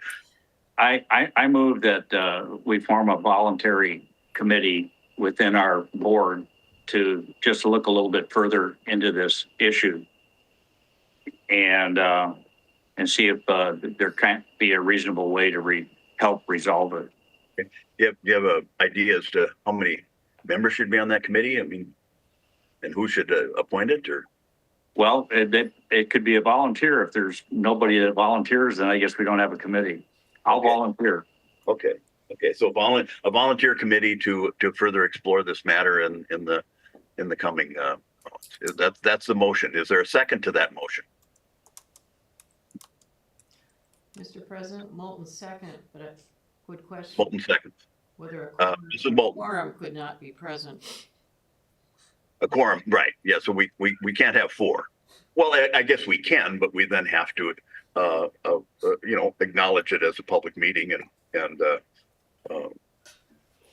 but one of the things is that I think, and Amanda, you can check in on this, but this board really, it's a working group and has no authority to do anything. So it can't pass, it can't make any final recommendations. It's just, so that might weigh into this matter too. But well, I think if we get to 4, we'll have to change things. Right, exactly. Does that answer your question, Mrs. Moulton? Yes, thank you. Okay. Any other discussion on this motion? Mr. President, Yes. I Dr. guess I'm not quite sure what the function of the committee would be. Okay. Dr. Meyer, do you want to explain it more? Well, it'd be simply to discuss this to see what viable options were out there to make a difference, and construct something that could be positive for the students and the kids in South Dakota. And something that we could do as a board, you mean? I mean, yeah, right. that we could suggest the board look at from an official standpoint. Obviously, we're not going to make any changes or laws, or we have no power to do anything. Just to research it a little bit further. You're saying the committee does, right? Exactly. Right. So does that mean, I guess I take it, Phyllis, is kind of a working group to look at the issue and see how the board may weigh in on this. Obviously, we got the department, and we've heard all these other testimony, and that maybe come back to us with something, and maybe they come back with nothing. But it's rather open ended, but there's no authority granted. So does that suffice, or would you like it more clear? Is this committee specifically on human trafficking? I think that would be enough. I mean, we could probably talk about discipline in the schools too. We're gonna be, but human trafficking is enough. Right. Okay. So it would relate to human trafficking and not necessarily the standards themselves. I take it would be broad, right? So it's kind of wide open. We want new ideas. Right. Does that? So, Mr. President, so just a clarification. So this really isn't about the content standards, but it's about how do we address human trafficking in terms of information for our students, or what? So it's not really related to the content standards itself. Is that the case? Right. I think right now we're saying that everything is up to the local school district, which is fine. It ends up being that way anyway. But maybe we can have a more statewide recommendation as to how this type of issue should be addressed, because it is such a national issue now, and it affects us, directly, especially in the western South Dakota. So, Mrs. Steineman? No, thank you. That's okay. I think it's more general in nature, Dr. Gray. I mean, it's not specifically a standard, but really coming back to saying, what could we as a board do to address this really ever-growing situation and lend our support to it, if anything. And the situation is human trafficking? And the situation is human trafficking, right? Okay. And it's germane in the sense that that was the part of the issues before us in that discussion, so it's one way to handle it. So we got a motion before us. Is it kind of clear as to how that motion is? It would be set up a committee that board members could volunteer and to look into human trafficking and what the board could do to address the situation in its powers and responsibility is. Any other discussion? If not on that motion, Secretary, take the roll. Heineman? Heineman? Mrs. Heineman, they've asked you to vote. Oh, I'm sorry, aye. Von Wall? Aye. Meyer? Aye. Olson? Aye. Moulton? Aye. Rozeka? Aye. Perkins? Aye. There being 7 ayes, 0 nays. We're a unanimous group today, folks. The motion passes and prevails, and we'll talk with Dr. Graves, and we'll see exactly how we're gonna get that implemented. But we won't defer it or delay it. Mr. Any other President? board? Mr. Pardon? President, Yeah, Mrs. Moulton. just looking at the time, could we take a 5 or 10-minute break? That's a good. I was just going to suggest that. Right. Next There's section will be lengthy. calls of nature. So we will take. It's 9:48. We'll convene back at 10:48. We'll convene back in about 7 minutes. 9:50 or 10:55. We'll stand in recess. Hearing no objections, so ordered. Thank you.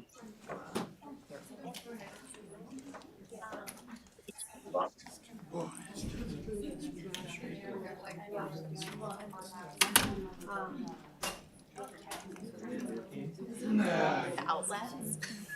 I was gonna turn my coat on here in a minute.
about a minute and a half left here, I think.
Okay.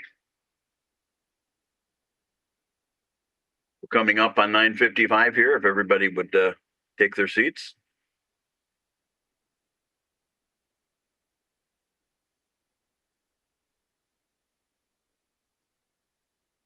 Okay. 9:55 having arrived, we'll reconvene the meeting, and I believe we finished any board discussion in regards to the health education standards. I'll just ask once more if there's any other board members that wish to say anything more about those. If not, hearing none, seeing none, then we'll move on to the mathematics standards, and that will be presented by Shannon Malone again and Dr. Meyerink. And I think he's there. So we welcome you.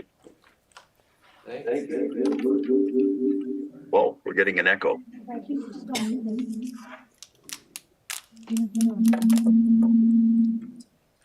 There's an echo.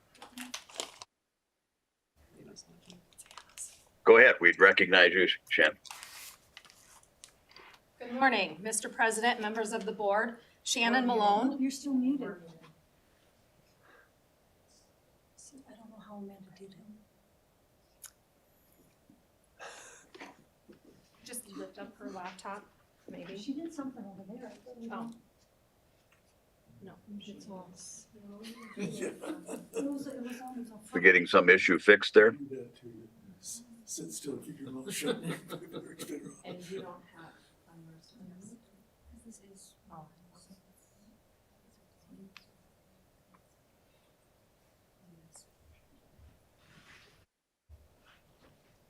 Okay, Mrs. Malone, are we back on here?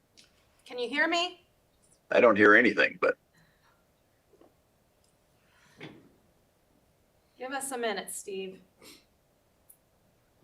must be a technical problem.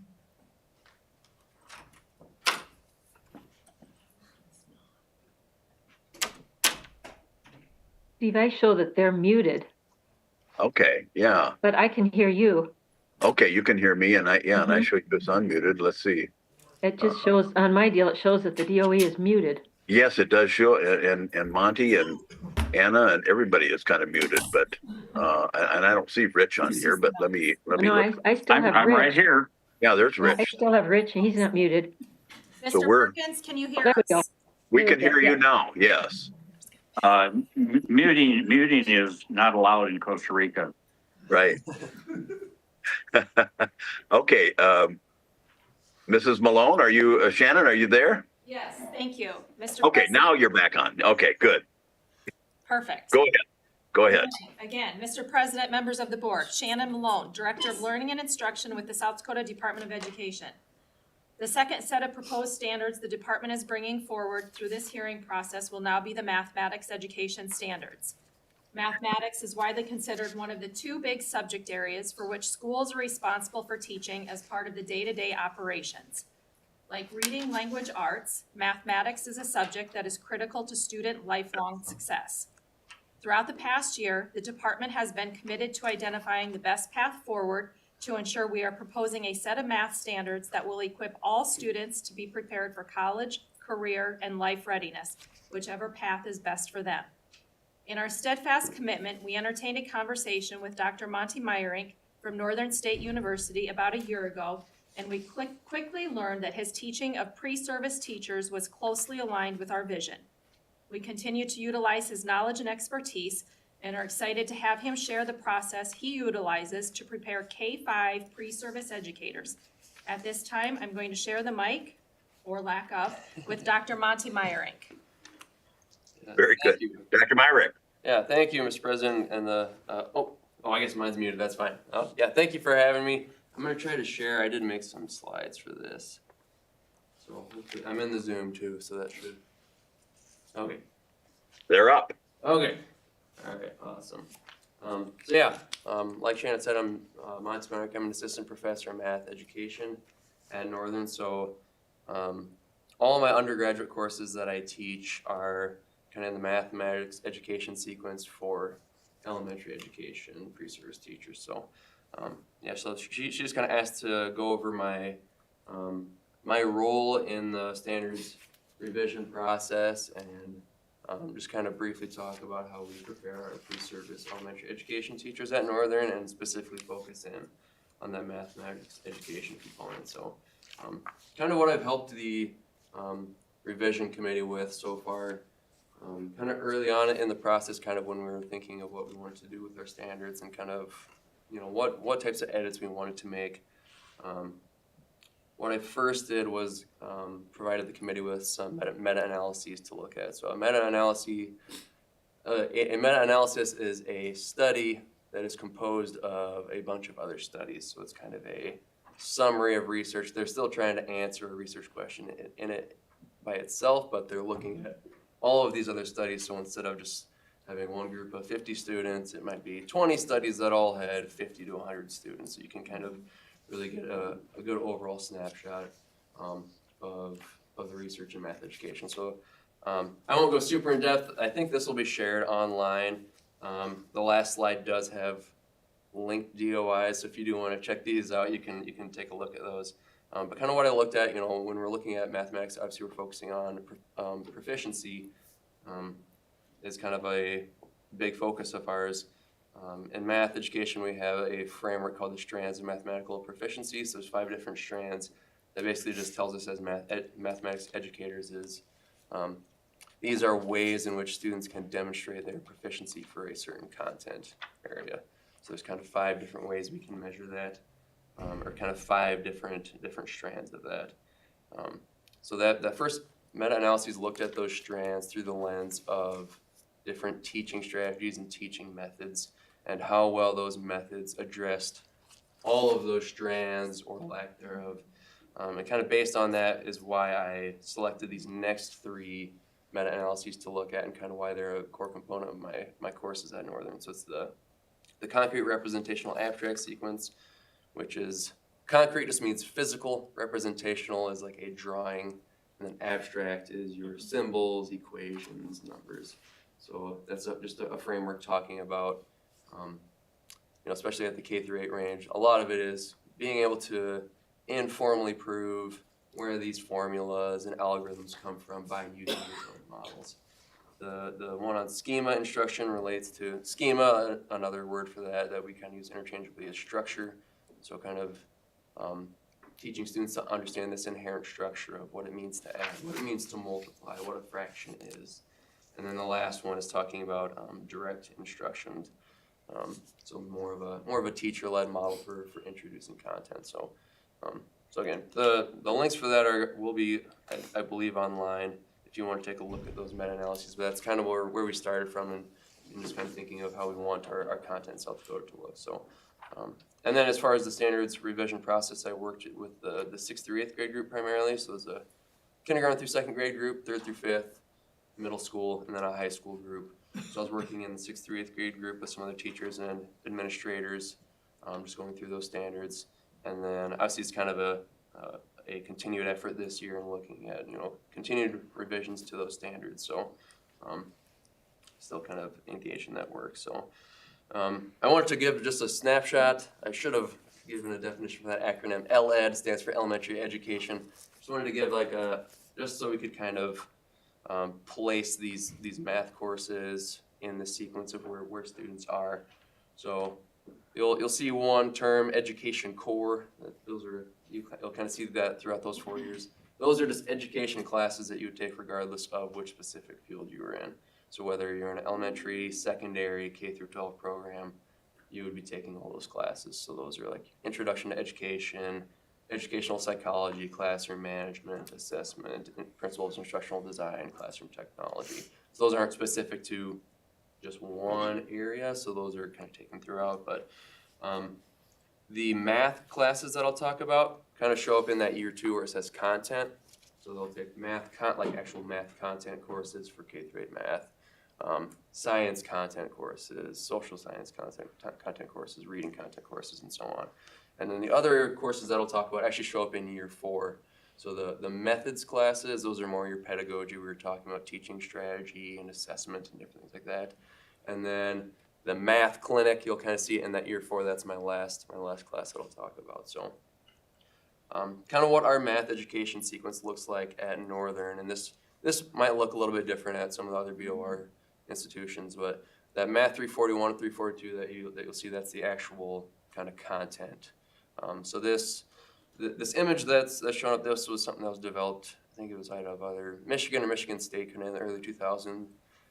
It's known as the egg in the math education world, not a super creative name, but just based on the shape. So kind of why we have those 2 content courses is to cover those areas of that kind of specialized content, horizon content, so on. And then the pedagogical content, that's, pedagogy, teaching, some kind of methods, strategies. More talking about the relation between the content and the students, sequencing content, talking about content standards. So that's where those other 2 courses kind of fall in. So those 2 that have that elementary ed prefix. So without getting too into depth on the actual content courses, so these are kind of what you'd call a normal math course. We're going through actual mathematics content. They have homework assignments, exams, things like that. But these are all just focused on kindergarten through 8th grade math standards. So there's not any high school content or upper, undergraduate content beyond that. So this first course we really focus, the number system, that's like whole numbers, integers, rational numbers, fractions, decimals. But really a big focus of this course is the operations. And again, we'll kind of see once I get to the methods class, as we talk about that framework for modeling, but this is kind of a way that I can demonstrate how to teach these concepts through that modeling with my students. So kind of what that image shows, it's kind of an abbreviated version, but that shows like an area model for multiplying 2 whole digit numbers. That's something I physically show in class, then I make drawings of that. But kind of what that's showing, and again, I'm not gonna go through and explain that like the entire thing, but that one that's right in the middle, that's called your partial products algorithm, and then on the far right is the actual standard algorithm for multiplication. So, so basically, kind of what I'm trying to do with all of these, again, a lot of this is informally proving some of these algorithms. Right? Why can we carry these numbers, and then which ones are we adding, which ones are we multiplying? Right? It's easy to get confused if we just introduce that algorithm right away. Maybe we can make connections to kind of all these different areas. So like in that partial products algorithm, like that directly aligns with the actual areas of, in this sense, it's multiplying 2 two-digit numbers. There's kind of 4 distinct regions in there.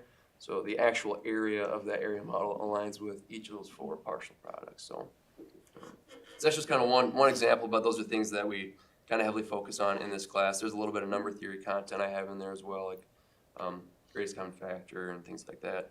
And then this is where most of the algebraic thinking content shows up as well. So like linear equations and graphing, things like that. So the second class, so this is one that we're in right now. I'm actually missing their exam in about 50 minutes. So hopefully my grad assistant is able to handle that well. But this is where all of the statistics, like data analysis content, probability, and then a big focus is going to be geometry and geometric measurement. So again, a lot of what I do is modeling, especially once we get into the geometric measurement, is trying to explain where all these formulas for area and surface area and volume, right? There's actual reasons we can, like, you know, relatively easy ways that we can show, like, this is why we have this equation show.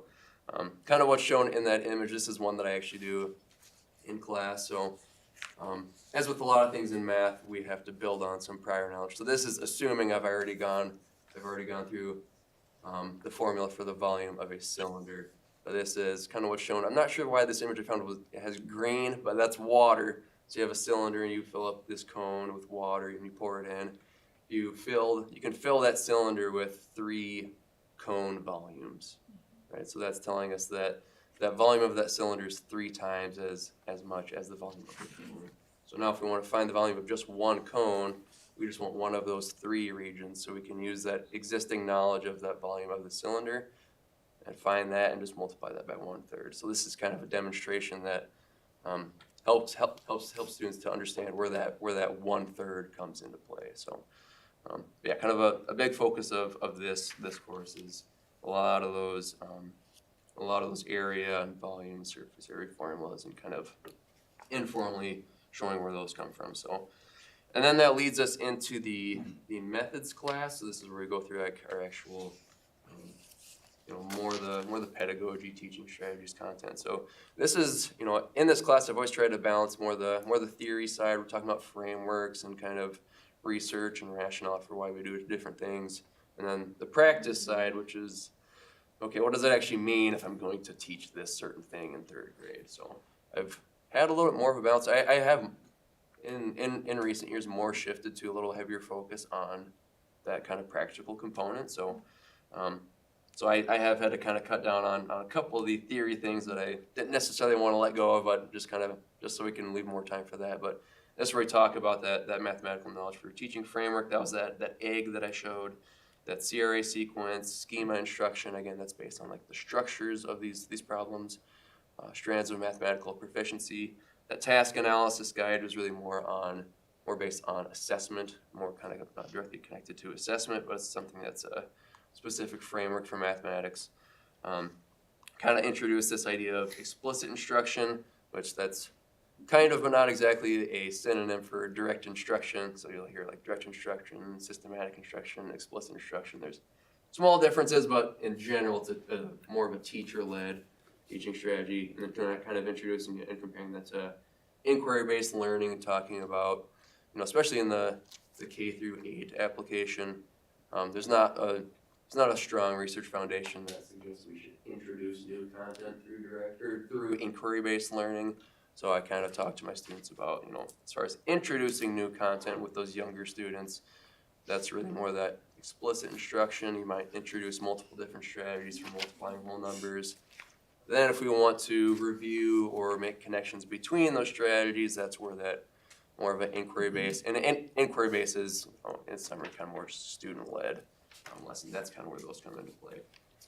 And then like kind of the last theory that I'll mention is it's called the Van Heel model. This is from the 50s from a couple of Dutch researchers, but this is basically it's a framework for understanding how students think about geometric concepts as they kind of move through the grades. So that framework actually goes from kindergarten all the way into undergraduate mathematics, but we obviously focus more on the K-8 range. So then we transition into the practical side, where it's really more thinking, okay, what does this actually mean for me as a teacher? How does this relate to these individual standards? So this semester we're spending a good amount of time on this, so I'm planning to spend 11 weeks. It's usually about 1 week for each grade. So we'll literally I'll have my students read every standard in kindergarten, and then I'll have them come up with different questions. And we're just going through that in class, and they might have questions about how to teach this, or how that standard relates to one that we talked about previously, or one in the next grade, or what would assessments look like for those content standards. We really focus in a lot more on trying to kind of, you know, connect those content classes and these theory pieces into what does this mean to me, my actual practice as a teacher. So some of the topics that come up every semester is kind of how those operations change over time. We have like the physical models and drawings, and then obviously there's a bunch of different strategies we can use. And then obviously, you know, kind of leads to standard algorithms at the end of the day still. So kind of talking about that, talking about different strategies for fact fluency and kind of different kind of core concepts there and different kind of foundational facts. You know, most of my students were still in that age range where the primary way they learned their math facts, so, you know, addition and multiplication was, here's a chart, just burn this image into your mind and then move on. So we kind of talk about some different strategies there and kind of the role of memorization and things. And then as well as kind of geometric thinking and how that changes from, you know, more of a visual recognition of shapes, moving more to properties and then comparing properties and things like that. So and I'll have them do some demonstrations where they actually practice that. And then that 60-hour field experience is technically not a part of this class, but it overlaps with my class. So that last month, they actually go out into the field and they're in the classroom for 60 hours. So then that really allows us to kind of make a lot of connections as well. So, and then I placed this at the end. This has technically taken that same semester as that math methods class generally. This one starts a little bit later. So this is our math clinic. So this is one of my students and her student. It's kind of in general, it's a one-on-one free after-school tutoring program that Northern offers. So this is it's a 1-credit class that my students take, and then I just find some 5th or middle school grade kids in the area that are willing to come in for some extra math tutoring. So kind of how I have this set up currently. It's a pretty explicit CRA aligned instruction. So my students are guiding their students through these different models, through these different explanations, and a lot of them we're starting with some models and then connecting that to some standard algorithms kind of at the end and some other strategies in between. So I have it aligned with the content standards, so it's 3rd through 6th grade standards technically. Kind of how I've organized this is just it's all about fractions. So I picked that intentionally because obviously we know a lot of elementary school students struggle with fractions. And a lot of pre-service elementary teachers struggle with fractions and you know, especially fraction operations. So, you know, we start out with that 3rd grade standard of just what is a fraction and fraction notation, what does this actually mean? Move into, what does it mean when fractions are equivalent? And then moving into when they're not equivalent and different strategies for comparing fractions. And then really focus in on operations. So we have 14 lessons. I think 10 of them are on operations and a lot are on multiplication and division. So really focusing in on how to explain those operations and kind of going back to that structure of multiplication, trying to connect it to whole number multiplication. But yeah, this is my, and then obviously we kind of end on the actual standard algorithm. So it's an after school, so it's, you know, it's later in the afternoon. So some of my students like, oh, what do you got? A class starting at 3:30, but kind of by the end, all of them generally recognize and tell me like out of all that sequence, like they really enjoyed this one, and this is kind of where everything starts to really click together. They're able to take the content from those previous classes and then all those theories and frameworks and standards that we talk about and methods, and then they're actually really forced to experience it once they have a 5th grader, 6th grader that doesn't understand the content sitting right in front of them, right there, and they have to be the one that explains that. So good.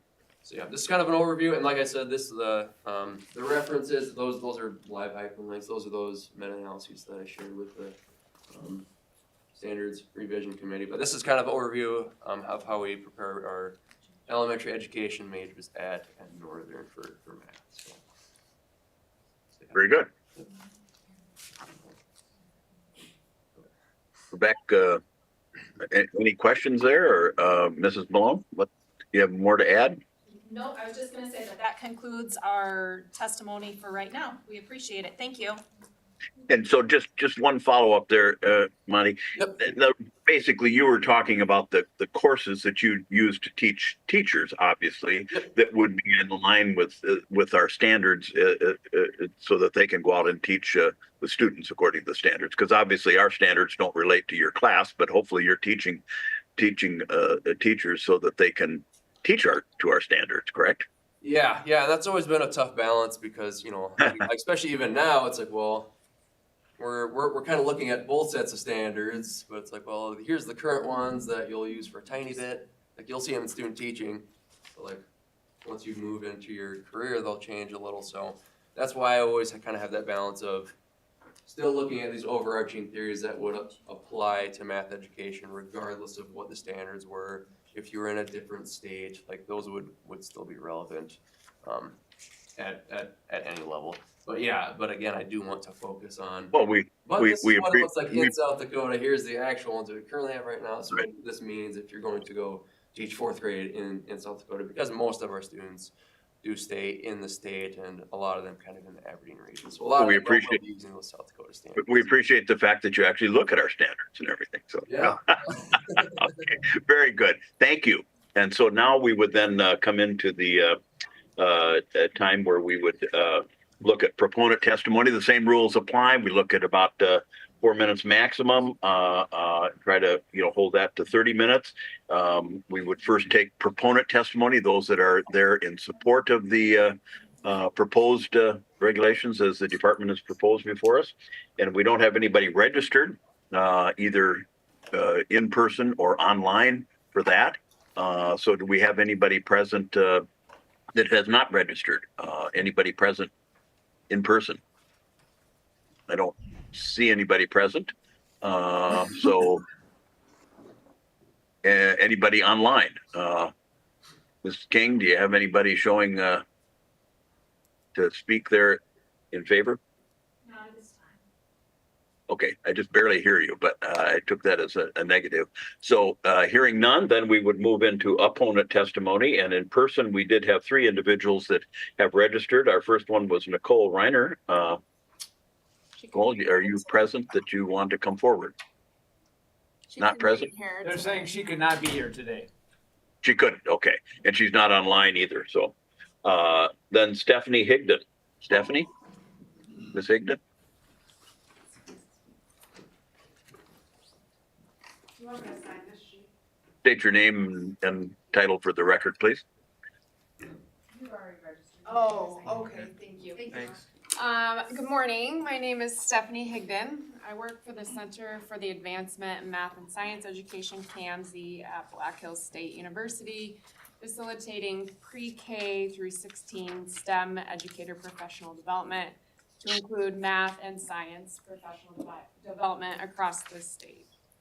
Today, I speak on my own behalf as a concerned citizen, longtime math educator, and member of the South Dakota Council of Teachers of Mathematics. I'm not authorized to speak on behalf of the Board of Regents, Black Hills State, or CAMSI. Before joining CAMSI, I taught middle school through university level mathematics for 15 years. I was a secondary math specialist for the Rapid City School District, and I was the math specialist here at the Department of Education for 4 years. Today, I would like to use my time to share with you a story from when I was in Rapid City. Before I do that, I would ask everyone here and online to just reflect on your own experience as a math student. Did you find math joyful? Did you learn the patterns and the numbers and relationships of mathematics? Or was there a lot of memorization, motions that did not make sense?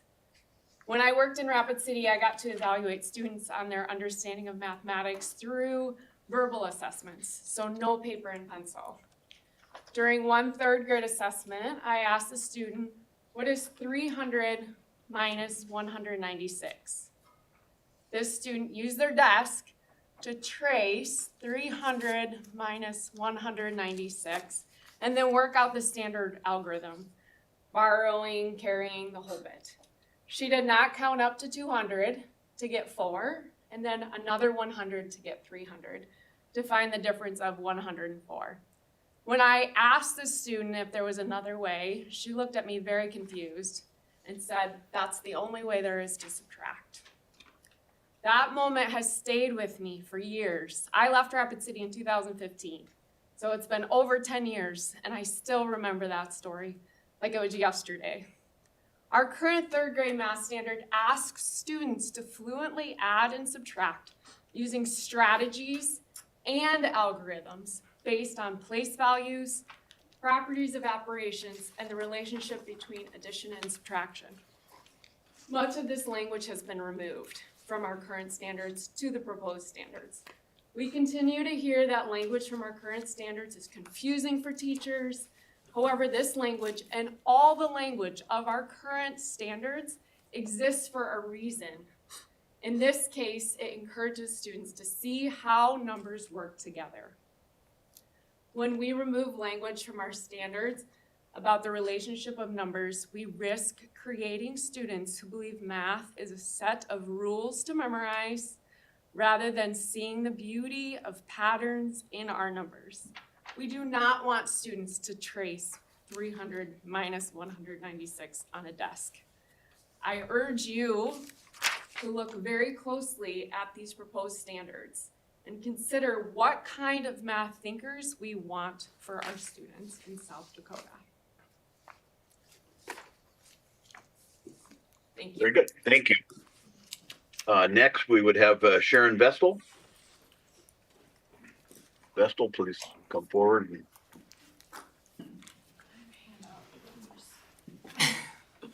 You probably are expecting that now. Is that any previous handout, Ms. Vestal, that you've used before? No, I'm sorry, I did not get it sent, so I did Okay. ask.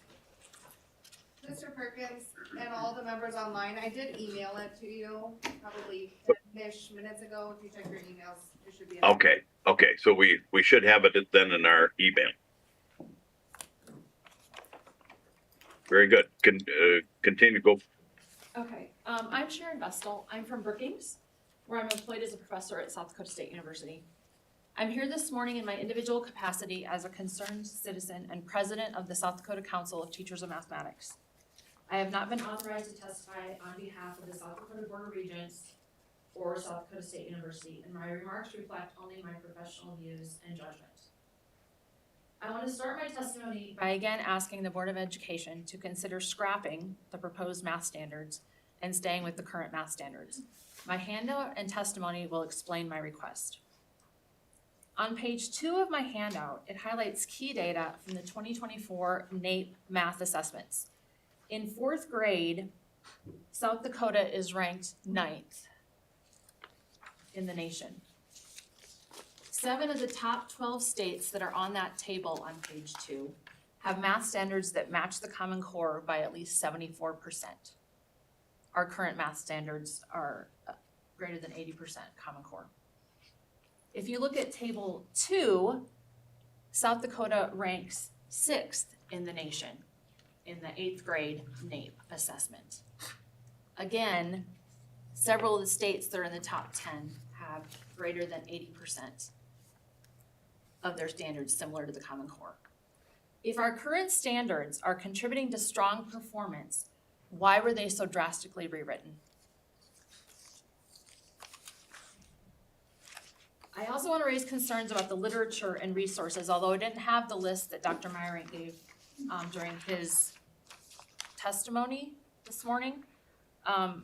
But the list of stuff that was presented to the Math Advisory Group last February is on page 3 of the document, my handout.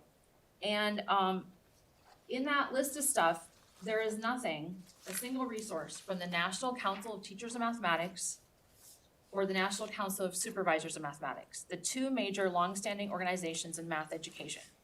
These groups have shaped decades of research and instructional guidance. Additionally, the states and frameworks examined early in the process, Kentucky, Delaware, North Dakota, and Utah, were not the same states of the standards that they looked at in June when they met. I believe that was Arkansas, South Carolina, North Dakota was also in that list, and our communities. So our North Dakota is the only common in the 2. I was going to talk about, but the inconsistency in those frameworks from February to June makes me wonder what's being used as a guide to the revision process. I was going to talk about the number of math classes and stuff that elementary teachers take, but I guess I don't need to because Dr. Meyerink explained that to you, so that's good. I wanted you to be aware that elementary teachers take quite a bit of math when they're preparing to become a teacher. But if they still feel unprepared, then I think professional development is the way to go and not changing the standards. I also want to look on page 4. Recently, the UpScore Reach Committee put together the South Dakota Science and Technology Plan 2030. And it emphasizes the need to grow our own STEM talent and strengthen problem-solving and critical thinking skills. Our current math standards support that mission through a balanced focus on conceptual understanding, procedural fluency, and real-world applications. The proposed standards do not. They reduce rigor, eliminate key vocabulary, and lean heavily on memorization and procedures. This shift is clear even in early grades. For example, at the bottom of page 4, the current math standard builds deep place value and understanding. The proposed math standard on the top of page 5 reduces it to a simple directive to compose and decompose 2-digit numbers. There is information in the handout from a blog post where it states that the magic happens when students have conceptual understanding and procedural fluency working together to solve real-world problems. The proposed standards remove these connections and do not reflect the needs of the South Dakota STEM workforce. For these reasons, I urge the board to reconsider moving forward with the proposed math standards and vote no on approving them on May 4th. And I know my time is up. But Right. can I bring up something? May I have another second? Another minute? I don't Another even think I need that long. Okay, I'm well kind of confused on to why Mrs. Malone didn't bring up the comments that are online. There's like 26 pages of comments about the math standards, which is usually in the testimony that she. Oh, okay, I thought maybe that. I see why you think that. Okay. Very good. Okay, yeah, we do have access to all those comments and they are in the agenda materials, Ms. Vestal. Very good. Any one else present who did not register that would like to speak opposed to the math standards? I don't see anybody. Is there anyone online, Ms. King, that would wishing to speak against? There's no one online. No one online. Okay, so we don't have anyone else. Again, last call.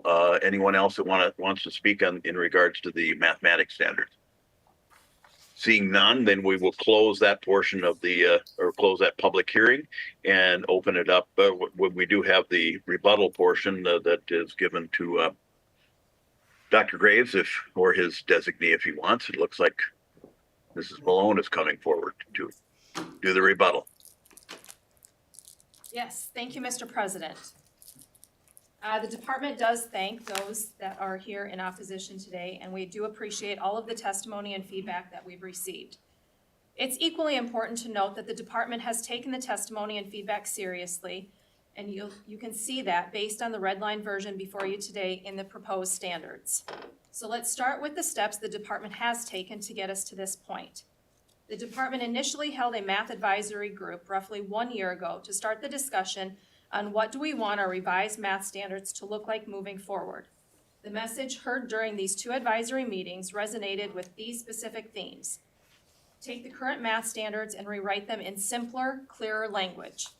Avoid educational jargon to make the proposed standards easier to understand. Ensure strong vertical alignment and clear identification of essential skills at each grade level. Based on advisory input, the department then held the standards revision work group. Educators and grade bands reviewed and provided suggested changes, of which many were included in the proposed standards. Since the initial proposed standards were posted, we have had 2 hearings, today being the 3rd, where we have received 68 public comments along with in-person testimony. We also had department staff out on the road visiting schools over the past 2 months to talk with educators about what's been successful and what's been challenging in the classroom regarding math. And we had staff participate in the South Dakota Council of Teachers of Math Standards work group. So what has the department changed based on the feedback that we've received? We've put together a handout, and Ms. Miller will provide that now.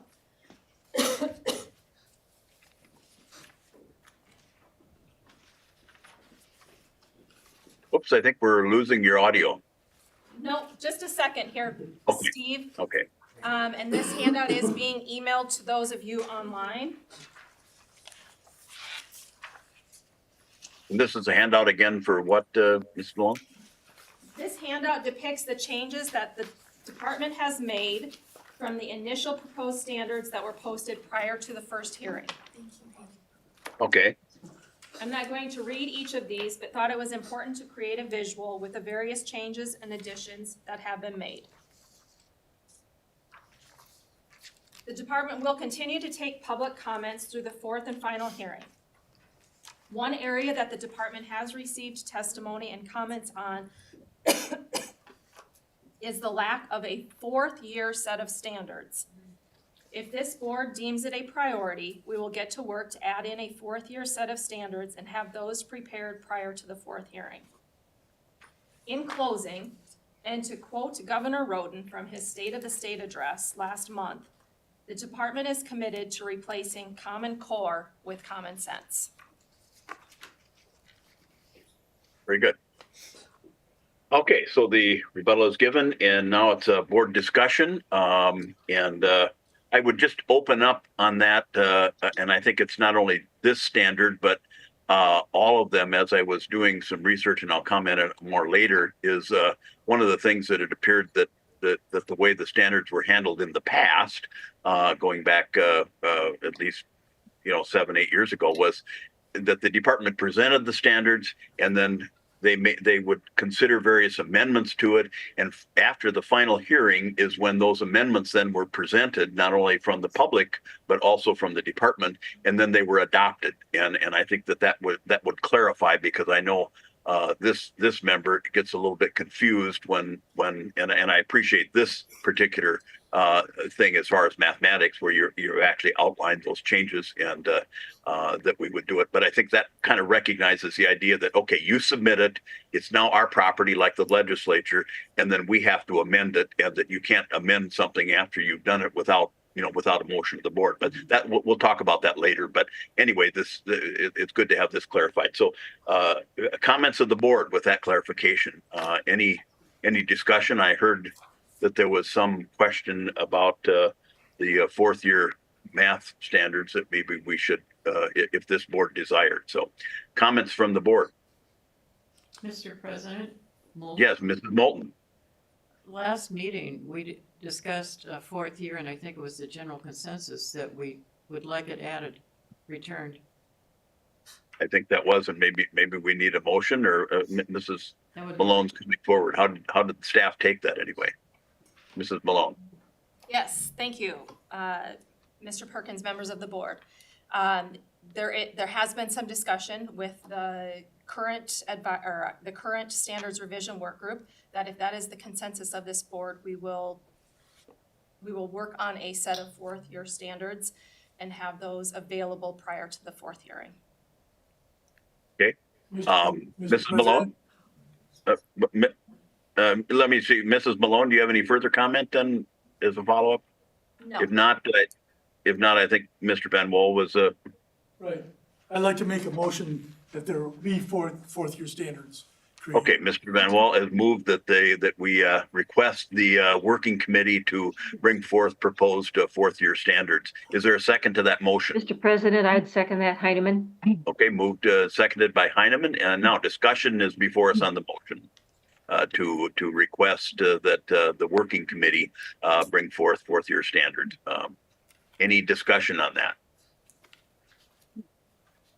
Hearing none, the secretary will take the roll. Ms. King. Heineman, Aye. Von Wol, Aye. Meyer, Aye. Olson, Aye. Moulton, Aye. Warzeka, aye. Perkins. Aye. So the vote being 7-0, the motion is adopted, and we would then be requesting the working committee to come up with fourth year standards. Now, any other discussion in regards to the standards? Mrs. Heineman. Oh, thank you. I didn't, actually, I really appreciated going through the standards again in the last week with all of the red additions. is as I looked at a lot of the comments from, the public comments, and then referenced the new standards, many of them were replaced by those comments. So I did appreciate the specificity of the comments and the fact that the department went back and really accepted many of them. So I did appreciate the red additions. I thought were very helpful. Further comments? Mr. President, Moulton? Yeah, Mrs. Moulton. I would concur. I did the same thing. It was very helpful. Other comments?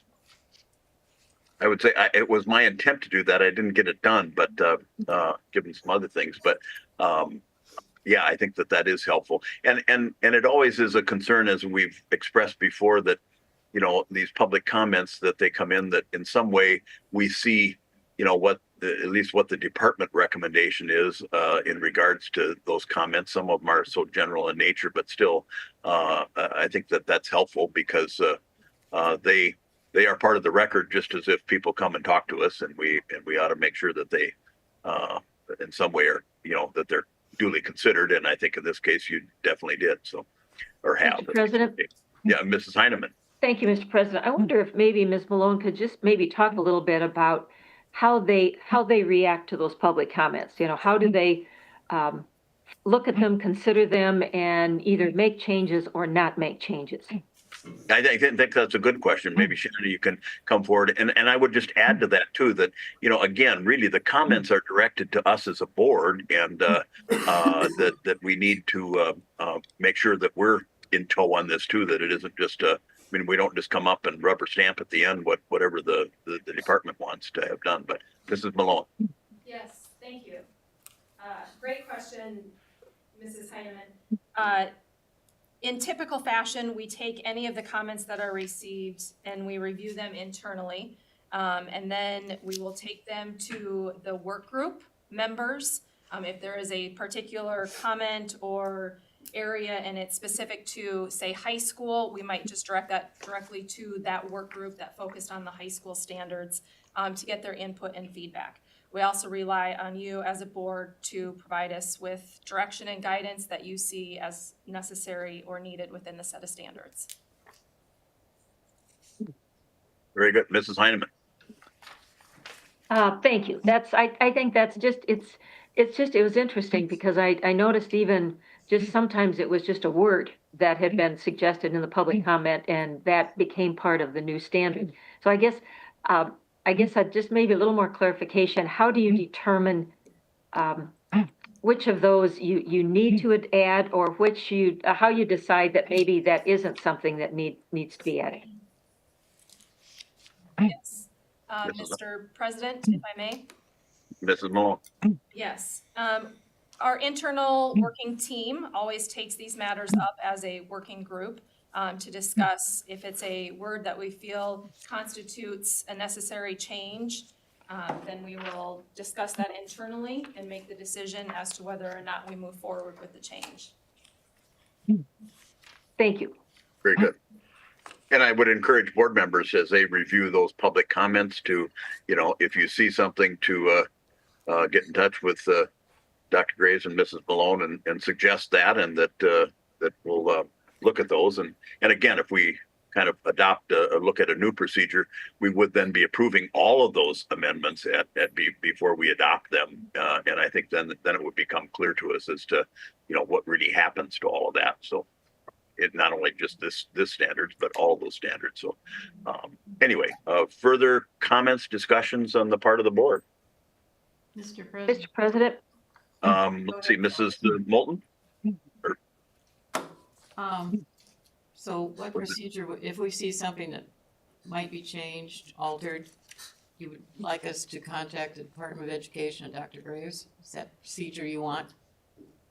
Mrs. Moulton, that's what I was suggesting. Now, we did have, of course, in your reading question where that didn't. So we would point out that that members, and I think that we're going to clarify this procedure, and this is one of the things why in the orientation thing, and actually I was questioned when I was testifying for the legislature into what our processes were on this, and that, was the board just a rubber stamp or not? And I said, no, we're definitely not, and we're working to make sure that we're not a rubber stamp, that we really look at all these amendments. And I think that, and then when I was doing my research, I said, that's the way they used to do it.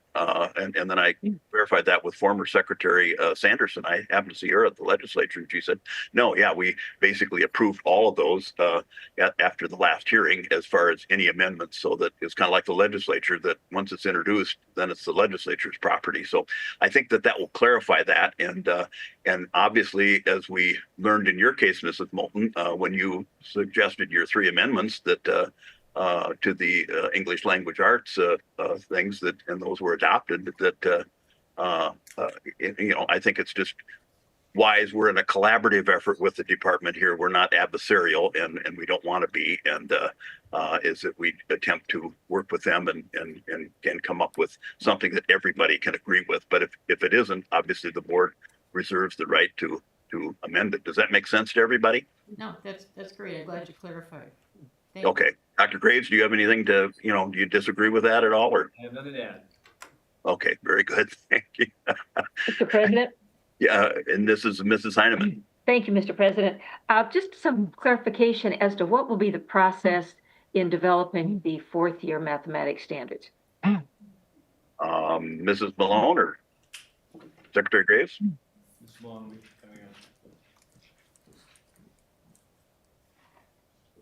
Mrs. Malone. Yes, thank you. After having some internal discussion, we have had discussions in regards to 4th year standards. What we have in the current set of adopted standards is a set of 4th year standards that is sort of a culmination of a variety of different math classes, if you will.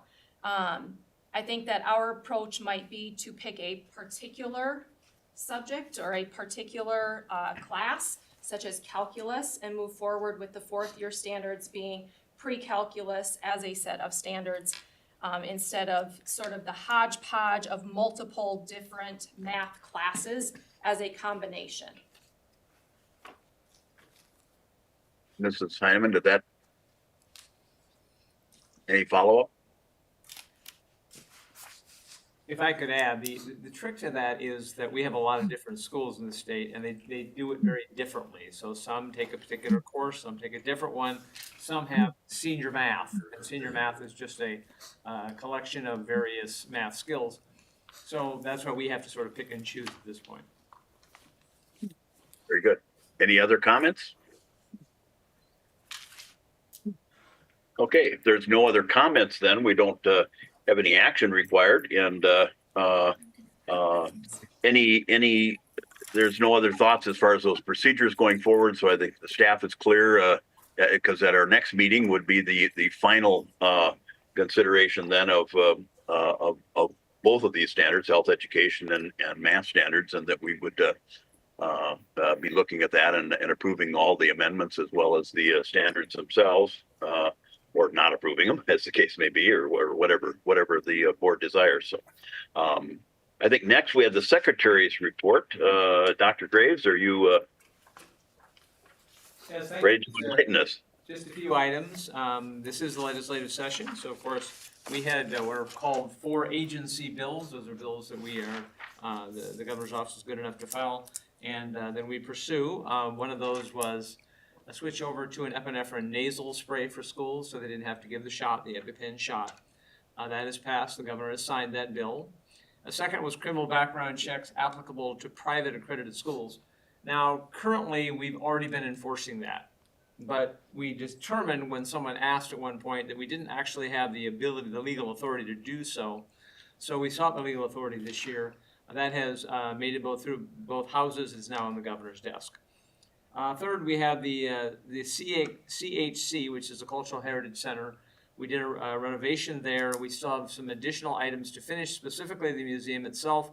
We need an extension on the ability to spend the remaining dollars. So that's kind of a basic an accounting situation. that appears to have a wide support as well. The fourth one, and perhaps the most significant bill, was our school violence bill. That is designed to address those students who are extremely disruptive, aggressive, or violent in school. And we've seen a definite increase in that situation in the last 10 to 15 years. So we wanted to try to get school administrators greater authority in this area. We started with one bill. We worked through a committee. We added to the bill and went back to the House Education. It passed unanimously, and then it went over to the chamber, the House chamber, which amended much of it back to the original language and then passed it 67-0. So kind of a different path there, but one that's making the progress we needed to make. It'll be coming over to Senate next. No definite conclusion on that one. We're going to see. I was not going to discuss the other bill one other bill that's out there, but since President Perkins brought it up, there is a bill that would require school districts in either health or biology or summer suitable course to offer a video on human development, so prenatal human development. And so the way we envision that is, if that were to pass, and we're not saying it will pass or will not pass, we don't know. If it will pass, we would probably pursue that video in a similar manner to what we've pursued the approval of the suicide prevention trainings. So we would ask groups to say, okay, you submit a video that you think meets the requirements in the law. We'll then take those forward, and then it'll come to this board, the Board of Education Standards, to say, yes, that one meets the bill, and so that will be available. Some of those videos might be at cost, some will be free. Anyway, the issue will be, do they cover the information necessary? So don't know if that's going to happen or not, but we'll see. The governor's budget, when the legislative session began, would have offered a 0% increase or no new increase to the K-12 public schools. There was a revision recently in the revenues, causing the governor's office to happily move that to 1%. So that's where that is right now. Will that be the final number? We don't know, but we're pleased to say that schools now would appear to be definitely getting at least 1%. And again, that's the governor's budget at 1%, and so the DOE is backing that as well. One of the things we talk about among the BOES, even though you don't really have much of a role in it, simply it's the overall landscape of public schools in South Dakota, are the schools that are going through transitions. So for example, last July 1st, the Big Stone School District, which had been around for 140 years, closed. It fell below the certain number of students you have to have in a public school district in South Dakota, and they were merged in their entirety to the Millbank School District. We have two other districts that are kind of in a situation that's similar to that. One is the Bowden School District, which fell below 100, and they have now signed and are participating in a joint powers agreement with Edmond Central, which is a district next to them. And that's gone pretty well according to what they're saying. They've now requested a second year of that JPA. We have agreed to that. So that's how some districts are handling the situation. A third district that's involved in some issues with this transition is Oldham, Ramona, Rutland, which you may have seen. They recently had an election. A certain percentage of their voters requested that the district be dissolved. In a dissolution of a school district, typically what happens, although it's not required, typically what happens is the property landowners say, okay, I want my district to go to these neighboring districts. The rule in South Dakota is you have to be contiguous. So you can't say, all right, well, I have this property that's sitting in Oldham, and I want it now to be part of the Sioux Falls School District. Nope, you can't do that. You can't go to something that's contiguous. And so they went through a very lengthy process of listing their property owners and went to that and had all the particular property and land and real property like buildings assigned. Then they had an election I believe that was in December, and it was resulted in a tie, which was extraordinary, I thought.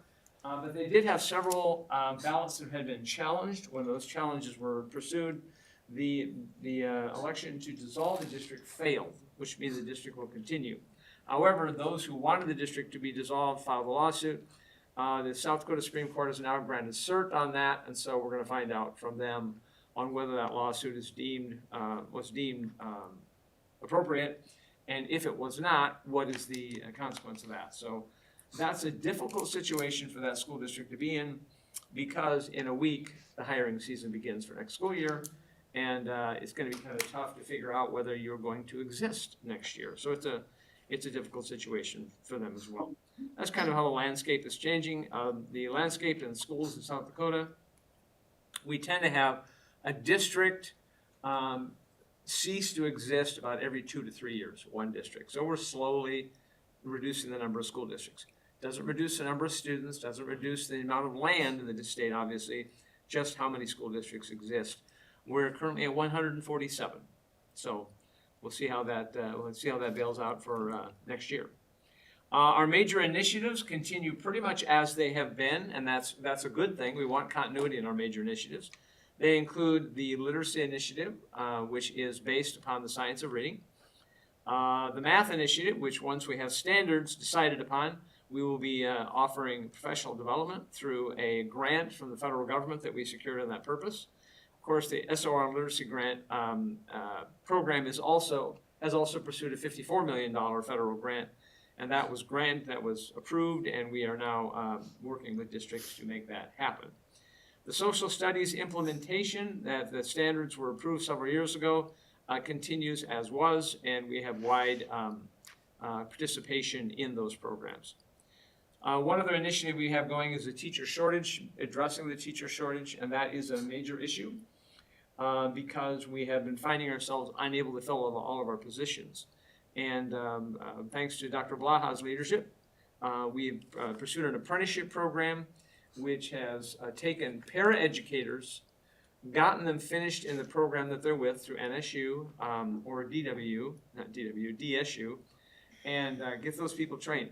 That's a huge issue because those people would have never become teachers. They're paraeducators, but they're finishing their college, getting their certificate, and now they're entering our classrooms. In fact, I think we're just short of 60 people currently who were paraeducators now teaching in our classrooms in South Dakota. So that's been a very positive thing as well. Two other programs we're trying to do, the school violence bill is directly related to that. What we're noticing is that school violence has been identified by Ed Weekly, by the Hechinger Report, and also by the NEA as being a major issue in K-12 education right now. And it is causing teachers not just to leave their district, not just to go teach somewhere else, to leave the profession, period. The percentage of our teachers who are leaving their job at the end of any one year, because we collect that, has now doubled for those who are not just leaving their job, they're leaving the profession. We believe it's strongly correlated to that. One other issue we have in that area is, of course, we the year before last, rather, the legislature approved and the governor signed the teacher compensation bill, which makes sure that whatever the increase is for the overall schools, so the 1%, for example, this year, if that's the number, that will then be what teachers get minimum for their increases. So that's a real positive thing because we're making sure that whatever the increases are is also finding their way into the teachers' pocketbooks or wallets. That's kind of it for the report. Those are the things we've been pursuing right now, and we'll continue to do so. And so I thank you for your time. Secretary Graves, just as a follow-up on, I mean, obviously we hear a lot about the shortages and districts having to make cuts and things. And can you comment? I mean, it isn't just because there isn't tax revenues for that, but isn't part of the problem is as the number of students decline, either because there are fewer kids of that age, or that they're going to other private schools or homeschooling or the other things. But as they decline, then the state aids decline, and because the assumption is that you probably don't need as many teachers or whatever to teach fewer kids. Is that true, or is that what is the situation? It's true if you understand it correctly. So, for example, when student numbers decline, there are a need for fewer teachers. The percentage increase, the index factor, the state finance formula increase, is based upon a per student number. So say it's 1% increase in that amount. That's fine. That doesn't change whether or not you have fewer or more students. But you're correct in saying that then schools, if they suffer an enrollment decline, they have less dollars than they would have otherwise have, and that makes it difficult for them to balance their budgets, whereas a school that's growing doesn't. So why are the student numbers declining? Well, there are several factors. One is just flat out the birth rate. South Dakota has the highest birth rate in the country, and we're well below replacement. So that just really doesn't make any sense at all. You would think the highest birth rate in the country would be well above the replacement level, which is 2.1 children per couple, but that's not happening right now. The second thing is homeschool numbers continue to grow. So we grew by another 950 plus students in the most recent year. So we're at about 12,500 students in South Dakota compared to 136 or 137,000 public school students that have gone that way. So you take 1,000 students out of the enrollments and move them into homeschool. And of course, the state has no investment, no financial investment in the homeschool students at all. That has an impact on school finance as well. Okay, and then one last question. Can you comment at all on the process of the one big beautiful bill, this aid or tax credit, I guess is the better thing as to what the status of that is in South Dakota? I'd be happy to do so. And the reason we haven't talked about it much is because the federal rules have yet to be approved. So the federal rules were issued before the turn of the year, and they said, okay, now it's the input phase. So everyone gives input. They think the rules are not. And we provided our own input. And the new rules have not come out yet. They probably won't until April. But what will happen at that point is we will approve in some form or another scholarship granting organizations in the state of South Dakota. So for example, we have the Partners in Education program, which you have a question about that, you should ask Mrs. Heineman, but that's not this program, but it's an analogous program. So we'll form and create and approve, we won't create them, we'll approve scholarship granting organizations that people can contribute money to and thereby take a federal tax credit for the same amount. So they make the donation and the federal tax man says, okay, at this point you get a credit for the full amount up to $1,700, assuming you're paying federal taxes. You're not paying federal taxes, you're gonna get a tax credit for it. But so then that money goes there, and then that organization, you're gonna give to the organization which is gonna give the money to where you want it to go. So you might be giving it to a public school. Our governor has said he wants all schools to benefit from this situation. So it could go to a public school. You can't use it for tuition because public schools are constitutionally forbidden from charging tuition. But you could use it for busing, you could use it for tutoring, you could use it for some additional certain types of equipment. It can also go to private accredited schools. It is our intention to also provide it to micro schools. Another name for micro schools is non-public, non-accredited.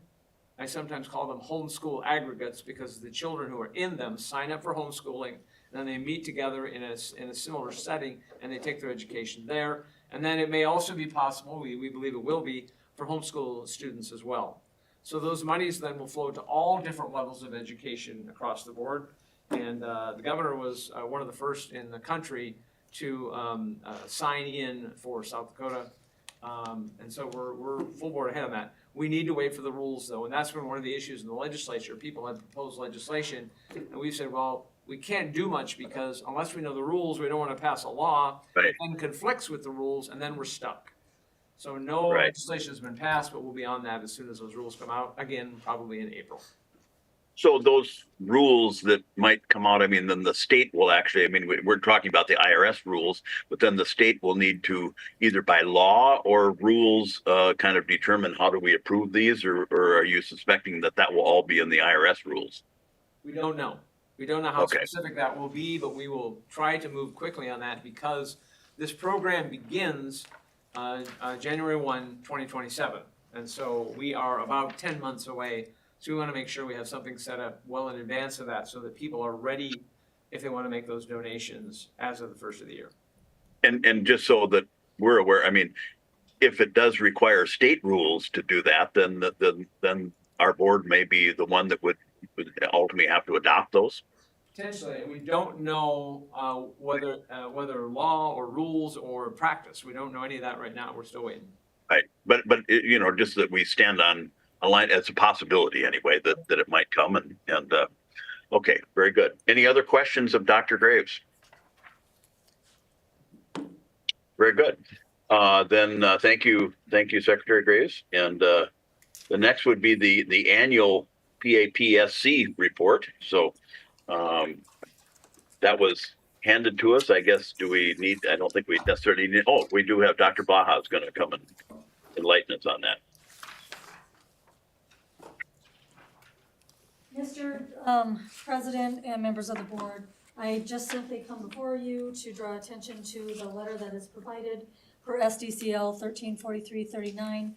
The Professional Administrators Practices and Standards Commission has filed their report with you, and it was provided online, as were other documents for this meeting. I stand by for questions. Just as a clarification, Dr. Blaha, is there a separate board like this for teachers? I mean, this says administrators. So is there a separate one somewhat similar for teachers? Yes, there is. And they probably file an annual report with us as well?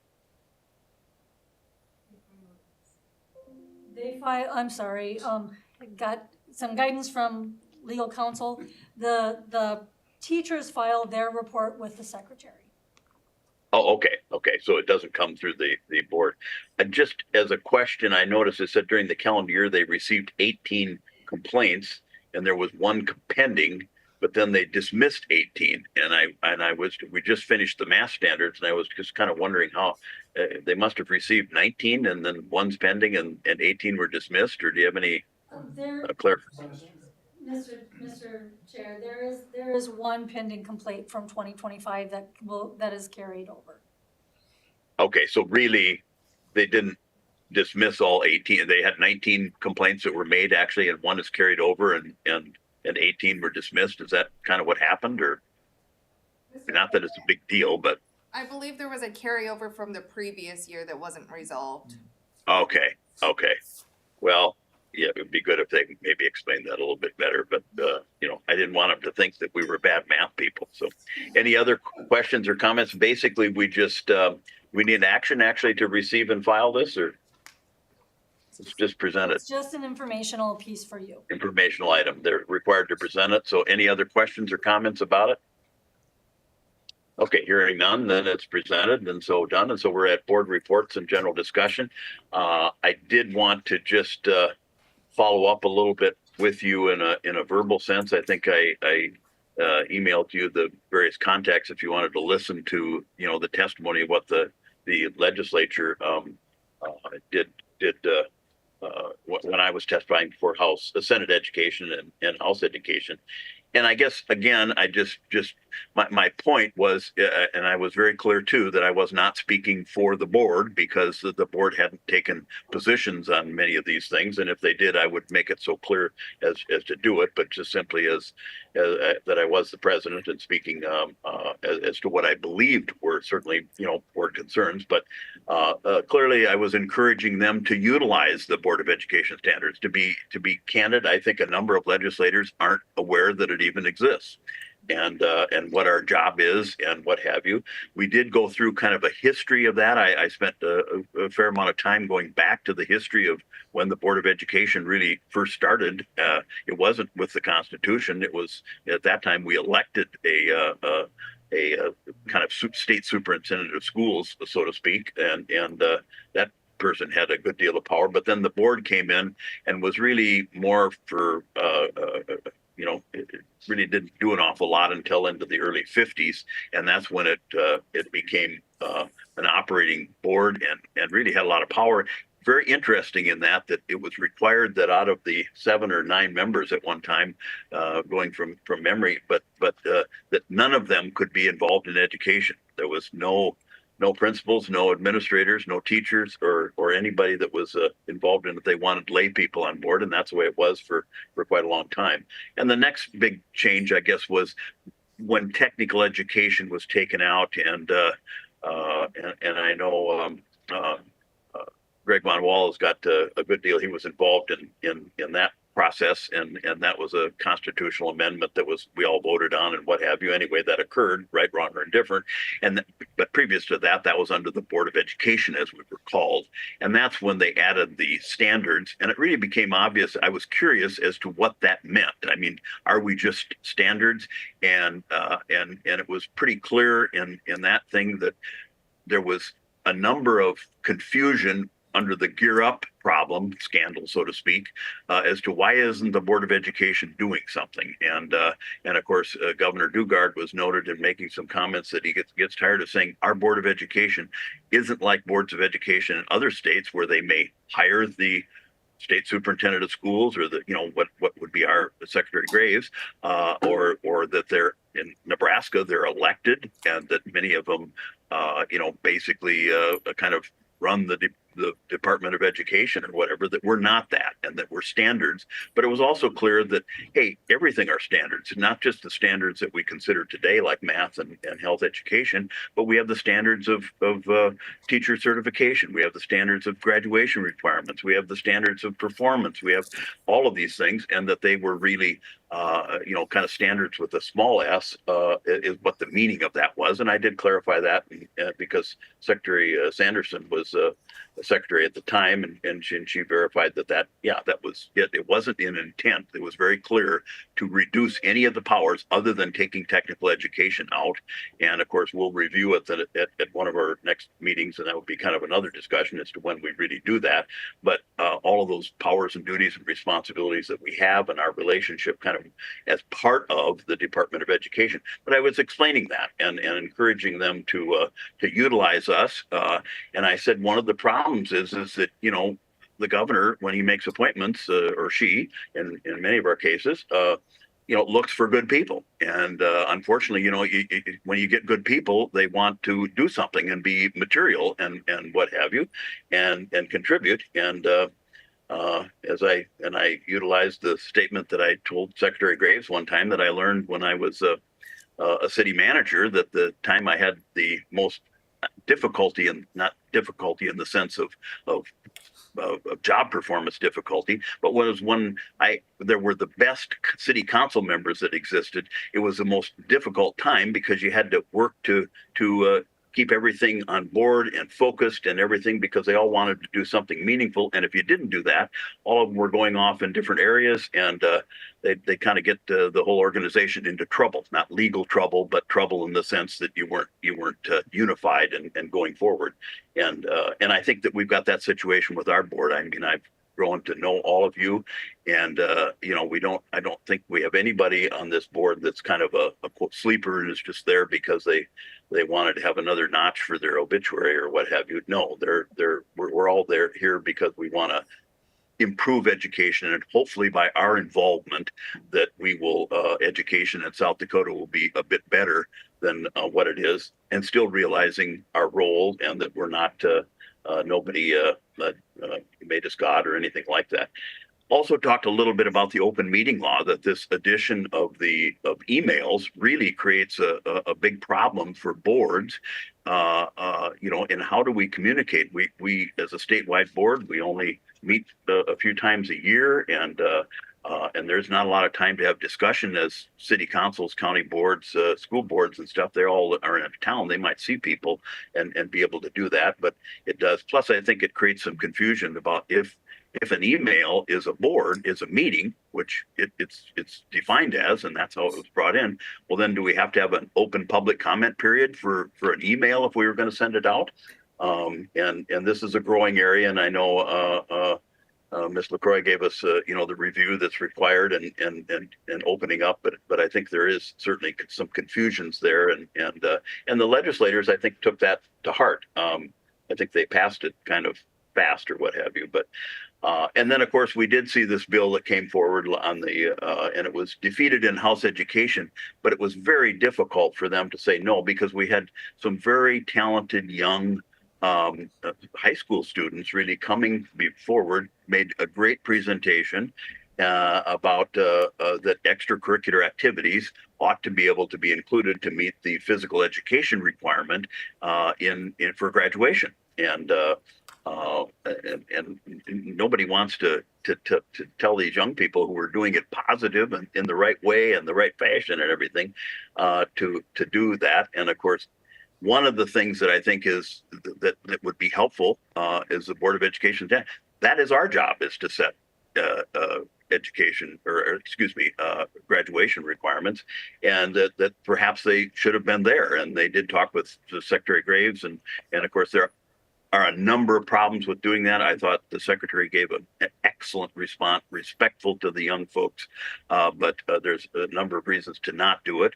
But that really, it would have been nicer if that discussion would have been before us, I think, as a Board of Ed, than taking it to the legislature, because these young, well, all these people can go, and then we're debating education policy before the legislature. So that was kind of the intent of what I was asked to do, or asked to comment on, and that's what I did. And I think it was, well received. And again, we're in a collaborative sense. We're not adversarial with anything. And I did say too, a lot of us are kind of new, and even including the secretary. In the last 10 years, I think we've had 5 secretaries. And so that we're trying to feel our way through this process and see if something will work. And that was the purpose of the whole orientation and planning committee that we were going to have this afternoon, and trying to put that together, but that will need to relate. And that was the other thing. I was just got thinking, from February 23rd to May 4th is a long time, and maybe we could do that board or that orientation at a meeting, 4 or 5 weeks from now or something. I mean, if there's support for that, I think that we could well fill a good half a day in just talking about all these matters. At least it is. And please feel free, if I'm off base, then tell me, and I'm your president, and I take orders from you folks as a board. And but that was the intent that we were trying to do. So that's kind of my report as board chair, and I welcome any comments or thoughts in regards to it. Yes, Mr. President. Yes, Dr. Meyer. Thank you. That's why we reelected you to be president. You're doing a great job. Thank you.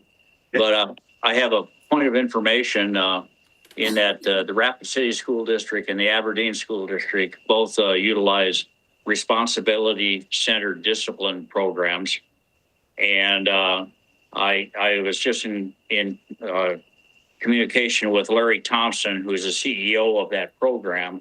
And there is a conference the 13th and 14th of March in Florida for responsibility-centered discipline. And if anybody's interested in going, I can probably find out more information. I won't be able to attend because I'm stuck here and can't leave.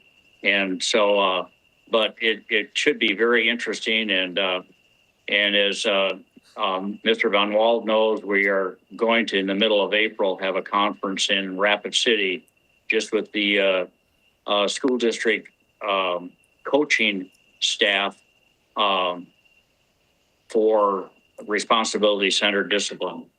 And that along with a couple of local school board members. And so these are behavioral coaches that run the program. So anyway, if anybody's interested, talk to me further. Thank you. Yeah, very good. I agree. Any other comments, questions, thoughts? Mr. President, is this the general board discussion? Yes. Well, okay. Just a couple quick points. During your testimony with the Senate Education Committee, they expressed a desire to have a work session with us, which I thought was a good idea. As far as school violence, the state legislature, perhaps not in their infinite wisdom, did discontinue Plankington and Custer, which were reform schools. And I've been a teacher for a long time, and I know that the difference those schools made was vast difference, was really helpful. It was a sad day when those schools were disbanded. Secondly, as far as school discipline and violence, if a school has a robust alternative education program, that really helps the situation.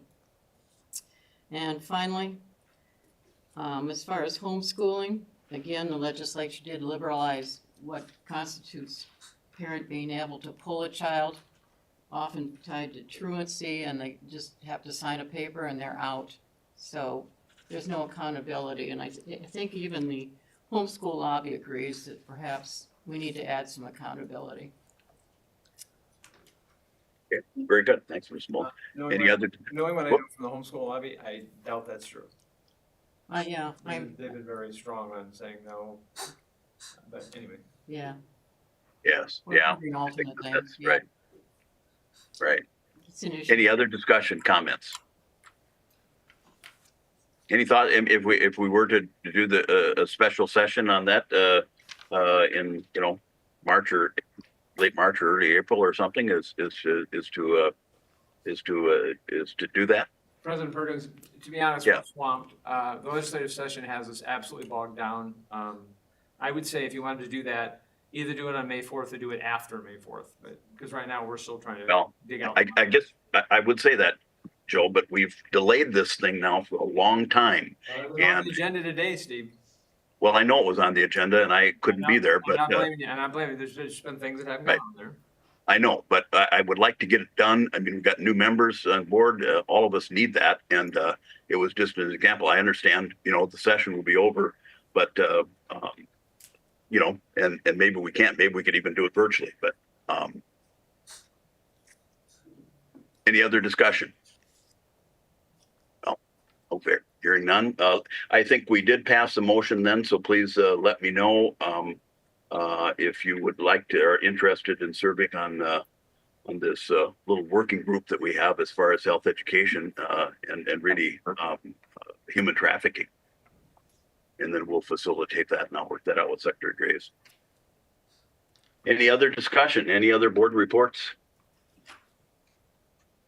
Not, is there a motion to adjourn? Mr. President, I move we adjourn. Moulton. Moved by Moulton, seconded by Von Wall. Von Wall. Okay, thank you. That's not a debatable motion. All those in favor say aye. Aye. Aye. Opposed?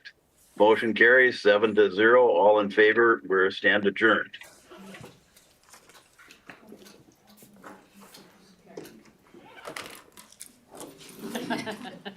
Same. Shannon. Take care. I'm off to get. Take care.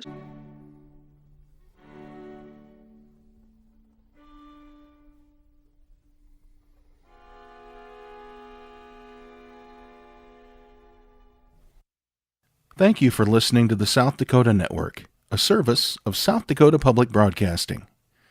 Links to live events and their archives are available at sd.net.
You are listening to South Dakota Public Broadcasting's live webcast service on the South Dakota Network. More information at sd.net.